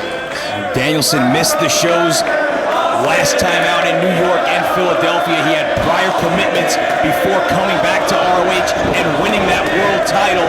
He is vowed to be on every show from here on out defending that title against all comers. He's got an open contract out in wrestling companies around the world, challenging anyone and everyone who thinks they can take that title to come to ROH and try and prove themselves against the best wrestler in the world today. And he wants to prove that he is just that, the best wrestler in the world today.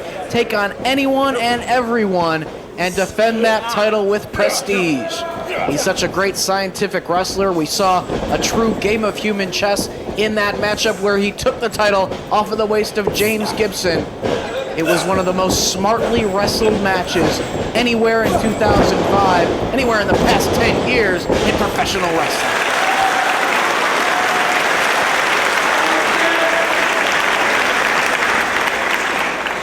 Both men nipping up and getting back to their feet. Hey, what's this? Bauer. Jimmy Bauer, what are you doing at the booth? Hey, I'm just called in to give some analysis right here because I believe that Lenny Leonard has cost me my job. Is that alcohol I smell on your breath? No, it's not, Dave. I've been enjoying this show in the stands with the fans. A great crowd we have here in Cleveland at their Cleveland debut show. Looks like ROH has a new home. But real quick, there's a lot of history in this one between Bryan Danielson and Austin Aries. It was last year's Survival of the Fittest, the first Survival of the Fittest. It came down to Bryan Danielson versus Austin Aries, Danielson winning it, but many people called it Austin Aries' breakout match here in ROH, a match that no one will forget who saw it. Then they met a few months later at Testing the Limit.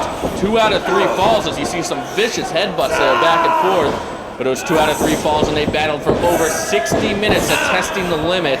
Austin Aries coming out victorious in that one, and what an epic contest that was. I mean, how many times do you see matches go over 60 minutes? Absolutely historic.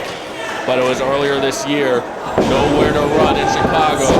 Austin Aries defending the ROH World title against Bryan Danielson. Another classic. Austin Aries winning that one. Bryan Danielson walking out of ROH.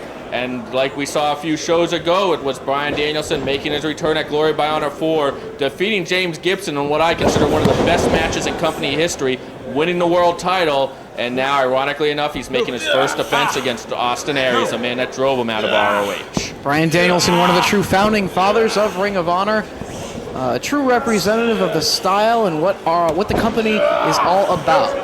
You're right about that, Dave. You know, Bryan Danielson will even admit that he's not the most marketable champion. You know, there's nothing sexy about Bryan Danielson. But hey, what are you trying to say? You like his Top Gun Tall War shirt? You know, he's not the smoothest dresser in the world. He doesn't have the best haircut in the world. I don't know. He doesn't really tan. I think he stole that sweater from Jimmy Jacobs. Who knows where he got it from? Probably a thrift store somewhere in Washington. But Bryan Danielson is all substance. He's all wrestling ability. He's one, if not the best in the world going today, and his actions in the ring speak for himself. He is what ROH is all about. No corporates. This isn't about corporations. This isn't about marketability. This is just about great wrestling. This is about showing what you can do in the ring. This is about athletic wrestling. And that's what Bryan Danielson is all about, as he's showing here against Austin Aries. Aries holding onto the top rope. Went for the drop kick, did Danielson. Aries quickly into a cover. Now Danielson trying to work his way, and his shoulders up off the canvas, rolling his body to the side to keep himself from being pinned. Bridges up, still holding on to Austin Aries here as they jockey for position. Aries trying to take the legs out from Danielson, trying to elevate him possibly for a pile driver. But Aries with the hands locked, trying to block. It's all about leverage right here. Who's going to be able to get the maneuver? Danielson with the quick backslide. Only 2. Aries able to quickly get to his feet, though, and stumble to the corner, backing away from Danielson, who was able to gain the quick advantage and a near fall there with that backslide. Two men know each other very well. Well, they battled in that Testing the Limit match. No one will ever forget that one. And it should also be noted, as I think you mentioned before, Bryan Danielson setting out contracts all over the wrestling world, independents throughout the United States, overseas in Japan, over in the United Kingdom. He's going to take on the best from everywhere and defend that belt against everyone. That is, if he makes it past Austin Aries tonight. Steve Carino has gained the first of those international contracts through the Dream Stage Entertainment Group and the Hustle Group. So Steve Carino will be taking on the winner of this match tomorrow at the Buffalo Stampede.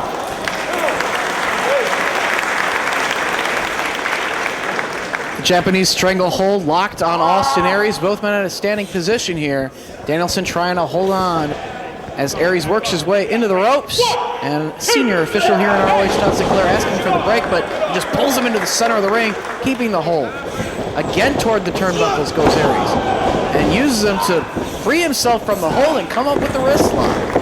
Danielson rolls through, bridges up, slaps the hand, and a drop kick takes Aries off his feet. Tremendous quickness shown by the world champ.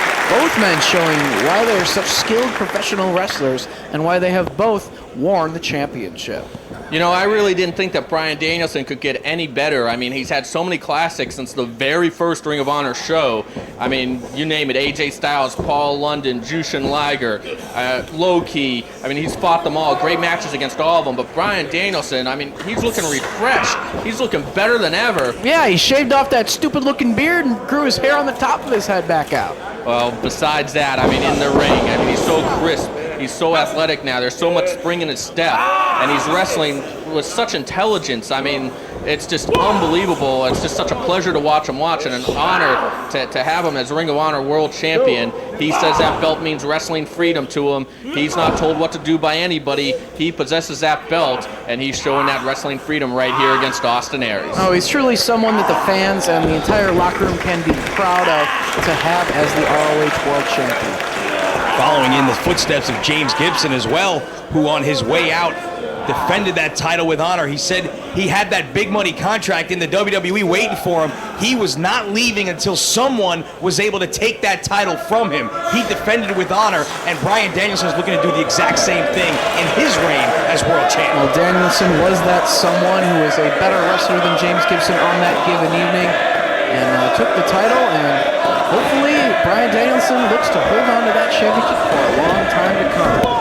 He does have his hands full against one of his most heralded opponents in a series of matches with Austin Aries here in ROH. We talk about Bryan Danielson having that open contract, looking to take on people from all over the world. Austin Aries is a man who did that very same thing with the ROH World title. This could be a mistake right here. Oh, quick little pile driver.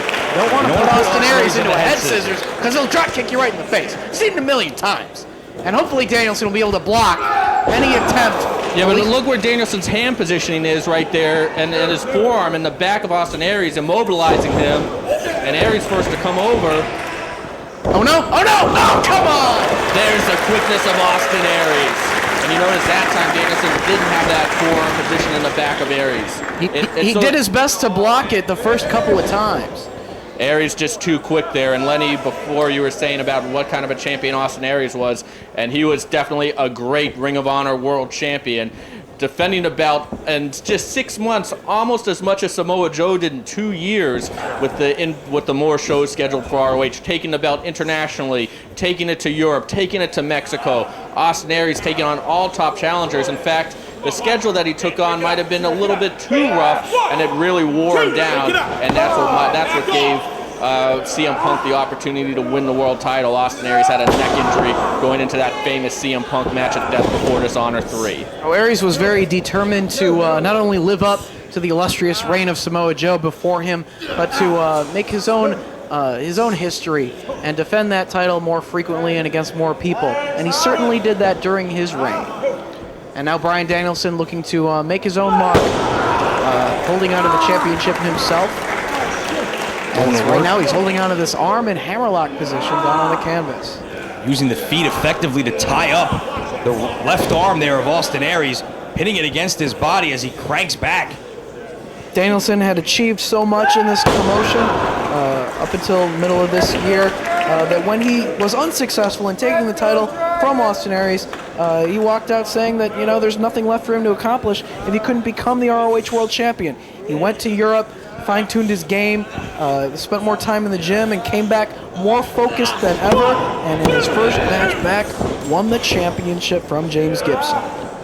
The big story here right now is Bryan Danielson working on that arm of Austin Aries. Of course, Bryan Danielson loves to use that cattle mutilation, which does a lot of damage to the arm, inflicts a lot of pain on the arm.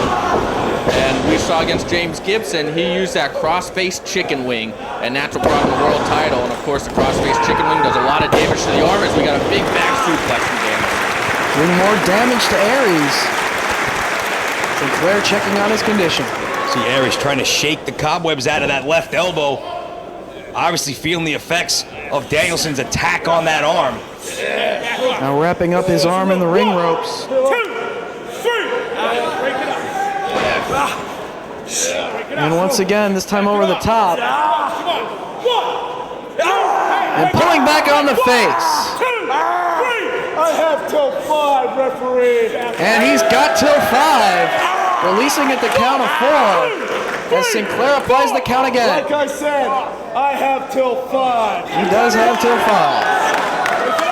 Aries in a bad way, hung up on those ropes as Danielson again pulling back on the face, off the ropes. Drop kick right to the back, nowhere for Aries to go.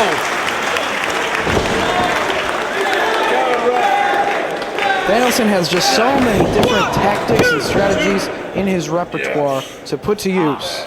It's got to be very difficult for an opponent to prepare for a guy like Danielson because there's not one thing you can focus on as far as taking away from him. As you see him trying to butterfly those arms, looking for that cattle mutilation here. The double arm bridge submission. Bridges forward. Nice job here by Aries trying to alleviate some of that tension, getting his way to his knees so he can turn his direction towards the ropes and force the break.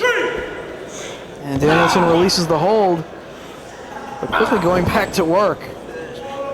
Rubbing the face of Aries into the mat. Very aggressive style from Bryan Danielson now that he is the ROH World Champion. Aries trying to cover up and protect himself here. As Danielson staying right on top. Again into the ropes. Driving the knee into the side of the face of Aries. Again, using every second of that count before he breaks and then getting right back on Aries, not giving him a chance to recuperate as he just levels him with that uppercut.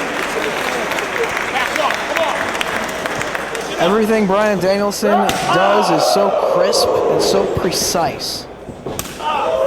Aries firing back with a chop. Danielson dishes it right back out. Pulls Aries out of the corner. Looking for that slingshot suplex. Instead, he just drapes him over the top rope. Danielson with the midsection of Aries over the ropes. Hits the ropes. And Danielson with a running knee strike to the side of the head. Didn't necessarily have the momentum to get the slingshot, but he still held him in that position and was able to hit the knee strike. Butterfly suplex. Nice bridge. Aries able to get that shoulder up. Todd Sinclair right there on the count, only 2.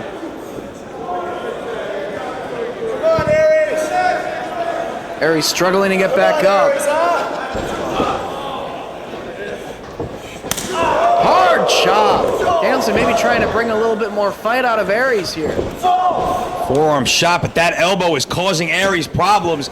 He is a southpaw, and Danielson has been going to work on that left arm. Wrapped up in the ropes and drop kicking the arm. Takes him down by the arm, down to the canvas in the center of the ring. Again, Aries trying to protect his head from this position. And you see right there, Bryan Danielson, so many points of pressure as he has the one arm hooked and the other one he's bending the wrist, and now he's pulling back on the chin. What technique.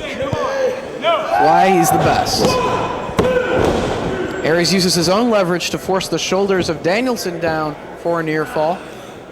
Still holding on to the arm and hammerlock position. Aries able to make it to his feet, fires an elbow to the side of the face of the champ. Goes for a second, but Danielson just drives him down to the mat by the arm. Still controlling that hammerlock. Aries, though, again, able to get back to his feet. Another elbow to the chin, make it 2. And again, Danielson drives him down to the mat. Very tenacious. Refusing to let go of that left arm of Austin Aries. Aries back up again. Maybe it'll work this time for Austin Aries. Aries up and over. Belly to back. That's one thing about Austin Aries is that you can never count him out. He has so much explosive offense. Of course, he loves to use that brainbuster 450 combo to finish off his opponents. But not only that, Austin Aries is one of the toughest individuals in ROH. I mean, we saw Bryan Danielson split his chin wide open at Survival of the Fittest, and it did not slow Austin Aries down at all. Austin Aries can take the pain and abuse, and he can come back for more. Yeah, Bryan Danielson sent to the ropes, takes out the leg. Quickly out to the apron, twisting body press as he brings himself back into the ring. And Danielson kicks out. Aries again grasping at that elbow. It's obviously causing him some trouble here as he drives the knee right into the back of Bryan Danielson. Trying to wear Danielson down now, as Danielson was focusing on the arm of Aries. Now trying to take the champ's energy away. Leaping up and driving the knee one more time between the shoulder blades as he pulls back on that rear chin lock. Hold that's going to slow down Bryan Danielson as well as give Aries some time to recover. Crowd encouraging Danielson to work back to his feet. He does. Elbows now to the midsection of Aries. Off the ropes he comes. Drop kick takes him down and takes away all of his momentum. Aries right back up though, staying on Danielson. Smart move on the part of the challenger, who fires a kick right to the back. Make it two, right between the shoulder blades. Pulls him back up. Scoop and a slam. Off the ropes comes Aries. Drives the elbow down. Cover. Only able to get two. Again, you see Aries shaking out that left arm. Still feeling the effects of Bryan Danielson's early offensive onslaught. Danielson trying to struggle to his feet. Aries drives the knee to the midsection. Holds him in half. Oh, almost had him right there. But Danielson able to kick out and get his shoulder off the canvas. Quick 2 count off that side suplex. Aries doing the smart thing, staying right on top of the champ. Again, has hold of the arms, the knee right into the back. Fans here in Cleveland getting their first look at Ring of Honor live and in person. He's trying to get the fans behind him. He makes his way back to a knee. Aries trying to keep hold of those arms. He's got him up on his shoulders. Torture rack from Austin Aries. Inverted Finley roll. Still favoring that arm. Up top goes Aries. Frog splash across the back. Trying to roll him over. Look at Danielson, though, refusing to be turned over. Does not want to have his back down. Watch out for the fish hook from this position. Sinclair in perfect position. He's got a hold of his chin. Fish hook illegal here in ROH.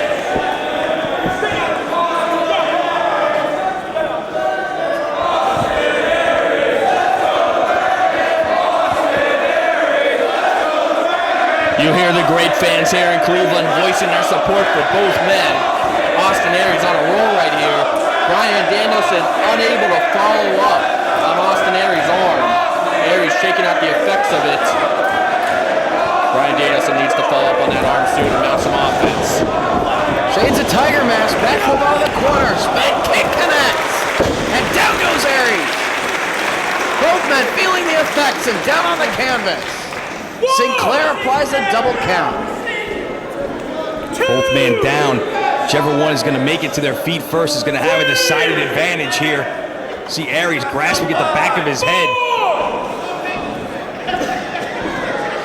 Will Aries do what he claimed earlier tonight and shorten Bryan Danielson's reign, the shortest ROH World title reign ever here tonight?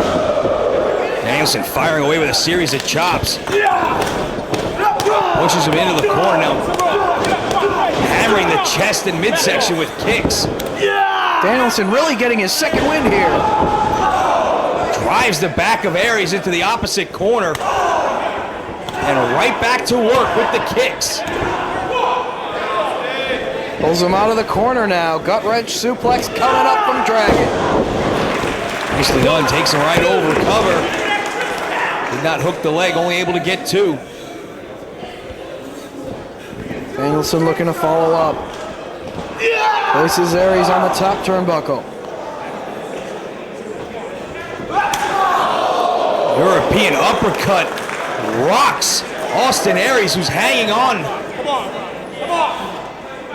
Trying to hang on and prevent from falling to the floor, as it looks like Danielson's going for a superplex. But Aries with shots to the rib cage, and now a headbutt, and down goes Dragon. Aries using that short headbutt from in close to get himself free. Swatted away as he went for the missile drop kick. Looking for that Mexican surfboard if he can get it, tying up the legs. And now going after the arms of Austin Aries. Once again, another move utilized by Danielson that puts pressure on multiple parts of the body.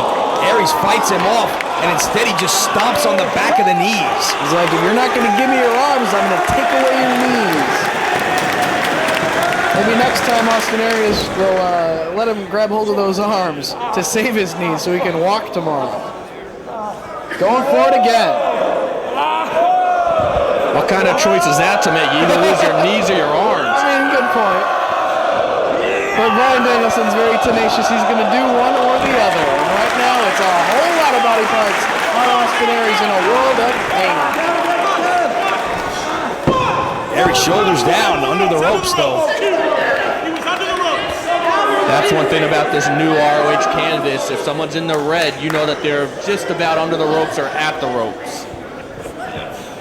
Aries trying to hold on to that bottom rope as Danielson has hold of the legs. Slingshots his throat right into the bottom rope. And he has till 5. Certainly does. The champ knows the rules. Right into the center of the ring. Traps the head and takes him over with the suplex. Confident look on the face of the champ. He's going to go to the outside. Danielson likes to put that flying headbutt to use all the way up. Maybe taking a little bit too much time. And connects with the knee of Austin Aries. Desperation move by Aries, able to get the knees up at the last split second. Danielson did take a little too much time up there. That can be a major turning point in this match. Now it's a matter of if Austin Aries is able to follow up. He's taking a lot of abuse in this match. Both men in opposite corners of the ring. Danielson back to his feet. Comes charging, Aries moves out of the way. Russian leg sweep right into the ropes. Aries hits the ropes. Running drop kick with great force. Cover! No, he kicks out. Saw Aries slumped against the ropes in the corner, maybe playing possum a little bit there. Suckered Danielson in and then made him pay.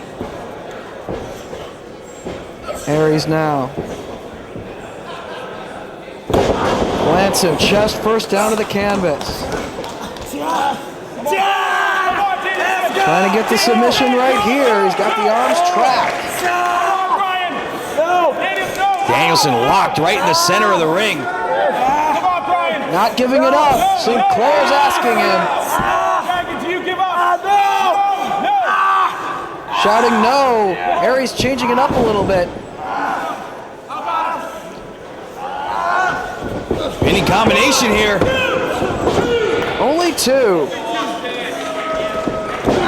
Stomping away on the side of the head of the champion. Aries now out, climbing up top.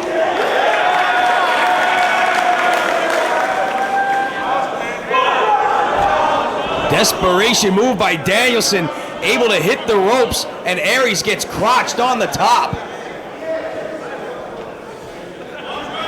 Danielson now to the second himself. Maybe trying to go for that superplex once again. Both men on the top rope. Belly to back superplex. Aries, though, the momentum takes him all the way across the ring into the ropes. Danielson now has to crawl all the way across the ring to get to Aries to make the cover. Pulls him into the center. Cover. Only gets 2. Who will face Steve Corino tomorrow at the Buffalo Stampede? As the arms trapped, going for cattle mutilation once again. Bridges forward. As Aries head him up. Lots of damage done to that left arm earlier by Danielson. Going right back to work on the arms here. Aries locked right in the center of the ring. Will he tap? Will he tap?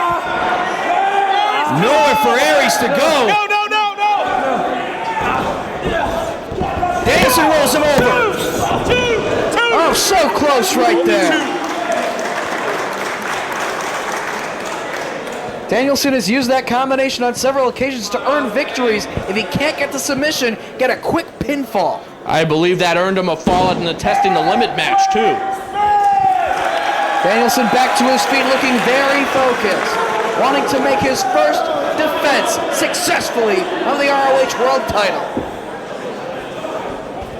You know, there's a lot of pressure on the champion in his first title defense because you don't want to be known as a guy that lost the belt the first time he put it on the line, as we got the airplane spin. Round and round he goes. Taking away the equilibrium of Austin Aries and himself.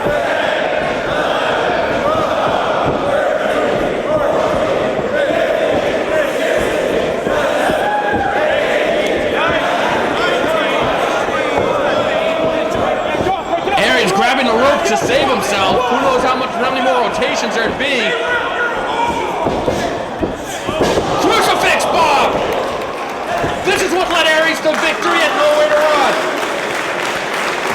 But he can't follow up with an immediate cover because his equilibrium was taken away from him.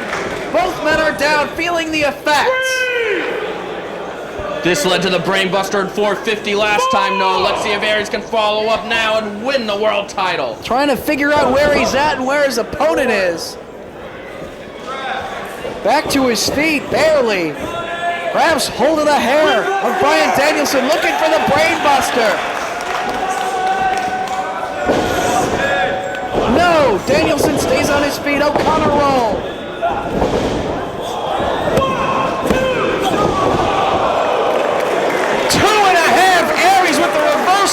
Just half a second away from winning the ROH World title for the second time.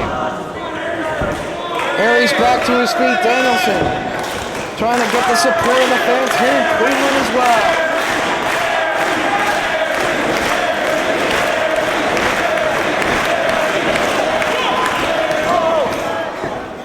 Forearm shot from Aries, but again, that elbow is bothering him. Chop as the champ fires right back. Back and forth they go with these strikes. Neither man going down. European uppercuts down from the American Dragon. 3 in a row, and now he's off the ropes. Aries no ducks and off ropes. Lariat from the left side. And look at him just clutching that arm in pain. Going for the Brainbuster. Can he get it? Knee strike from Danielson. Saves himself. Trying again. Another knee strike. Danielson, though, almost out on his feet. He's limp there in the arms of Aries. Goes for the third time. Aries hanging on. Brainbuster!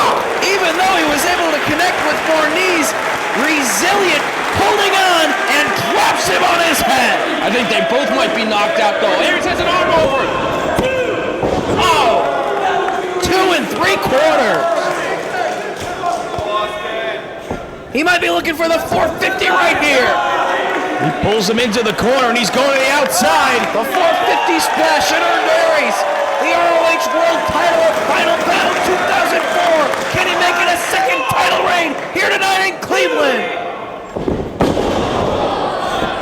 Danielson rolls out of the way. Japanese arm drag out of the buckles. Aries is out on his feet. As the arm's chicken winged here, Aries trying to grab hold of the ropes with his leg. Cattle mutilation. And right now the pain is racing through the arm of Austin Aries. Can he hang on? It looks like yes, he's getting to his feet. Danielson, Tiger suplex. Oh, so close. Where's Aries getting this from? This is what made him such a great world champion earlier this year. Both of these men demonstrating their wrestling skill here tonight. There it is, a crossface chicken wing. That's from Pete Gibson. And James Gibson never tapped.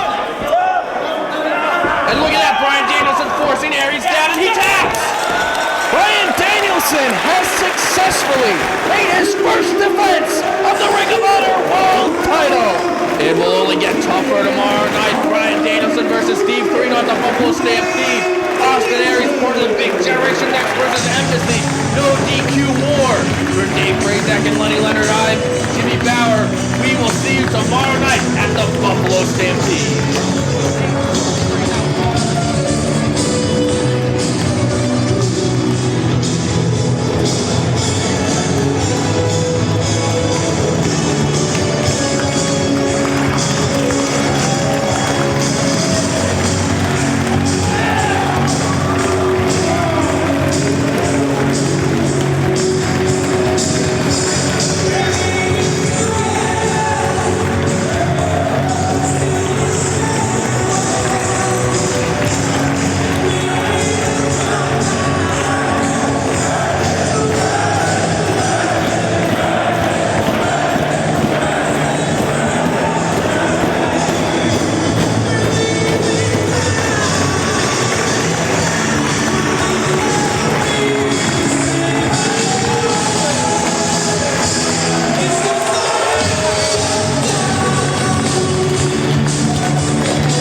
I consider myself a pretty smart guy. 32 years old, been in professional wrestling for over 10 years, been around the world, captured world titles in every major organization. When I got here tonight in Cleveland, Ohio, I was scheduled to wrestle the American Dragon Bryan Danielson for the ROH World title. Oh, but little did I know there's a little flim-flam going on. When I got here, Colt Cabana tells me that I'm wrestling Homicide and Low-Ki, two of the most angry men in the entire world of professional wrestling. But you know what? My issue with Homicide should have ended at War of the Wire. Why he holds a grudge is beyond me. But Homicide, our feud, whether it's in the ring or out of the ring, it's over. I don't care about you. I don't care about Low-Ki. I don't care about the Rottweilers. Colt Cabana, as much as I like you, could care less what you do.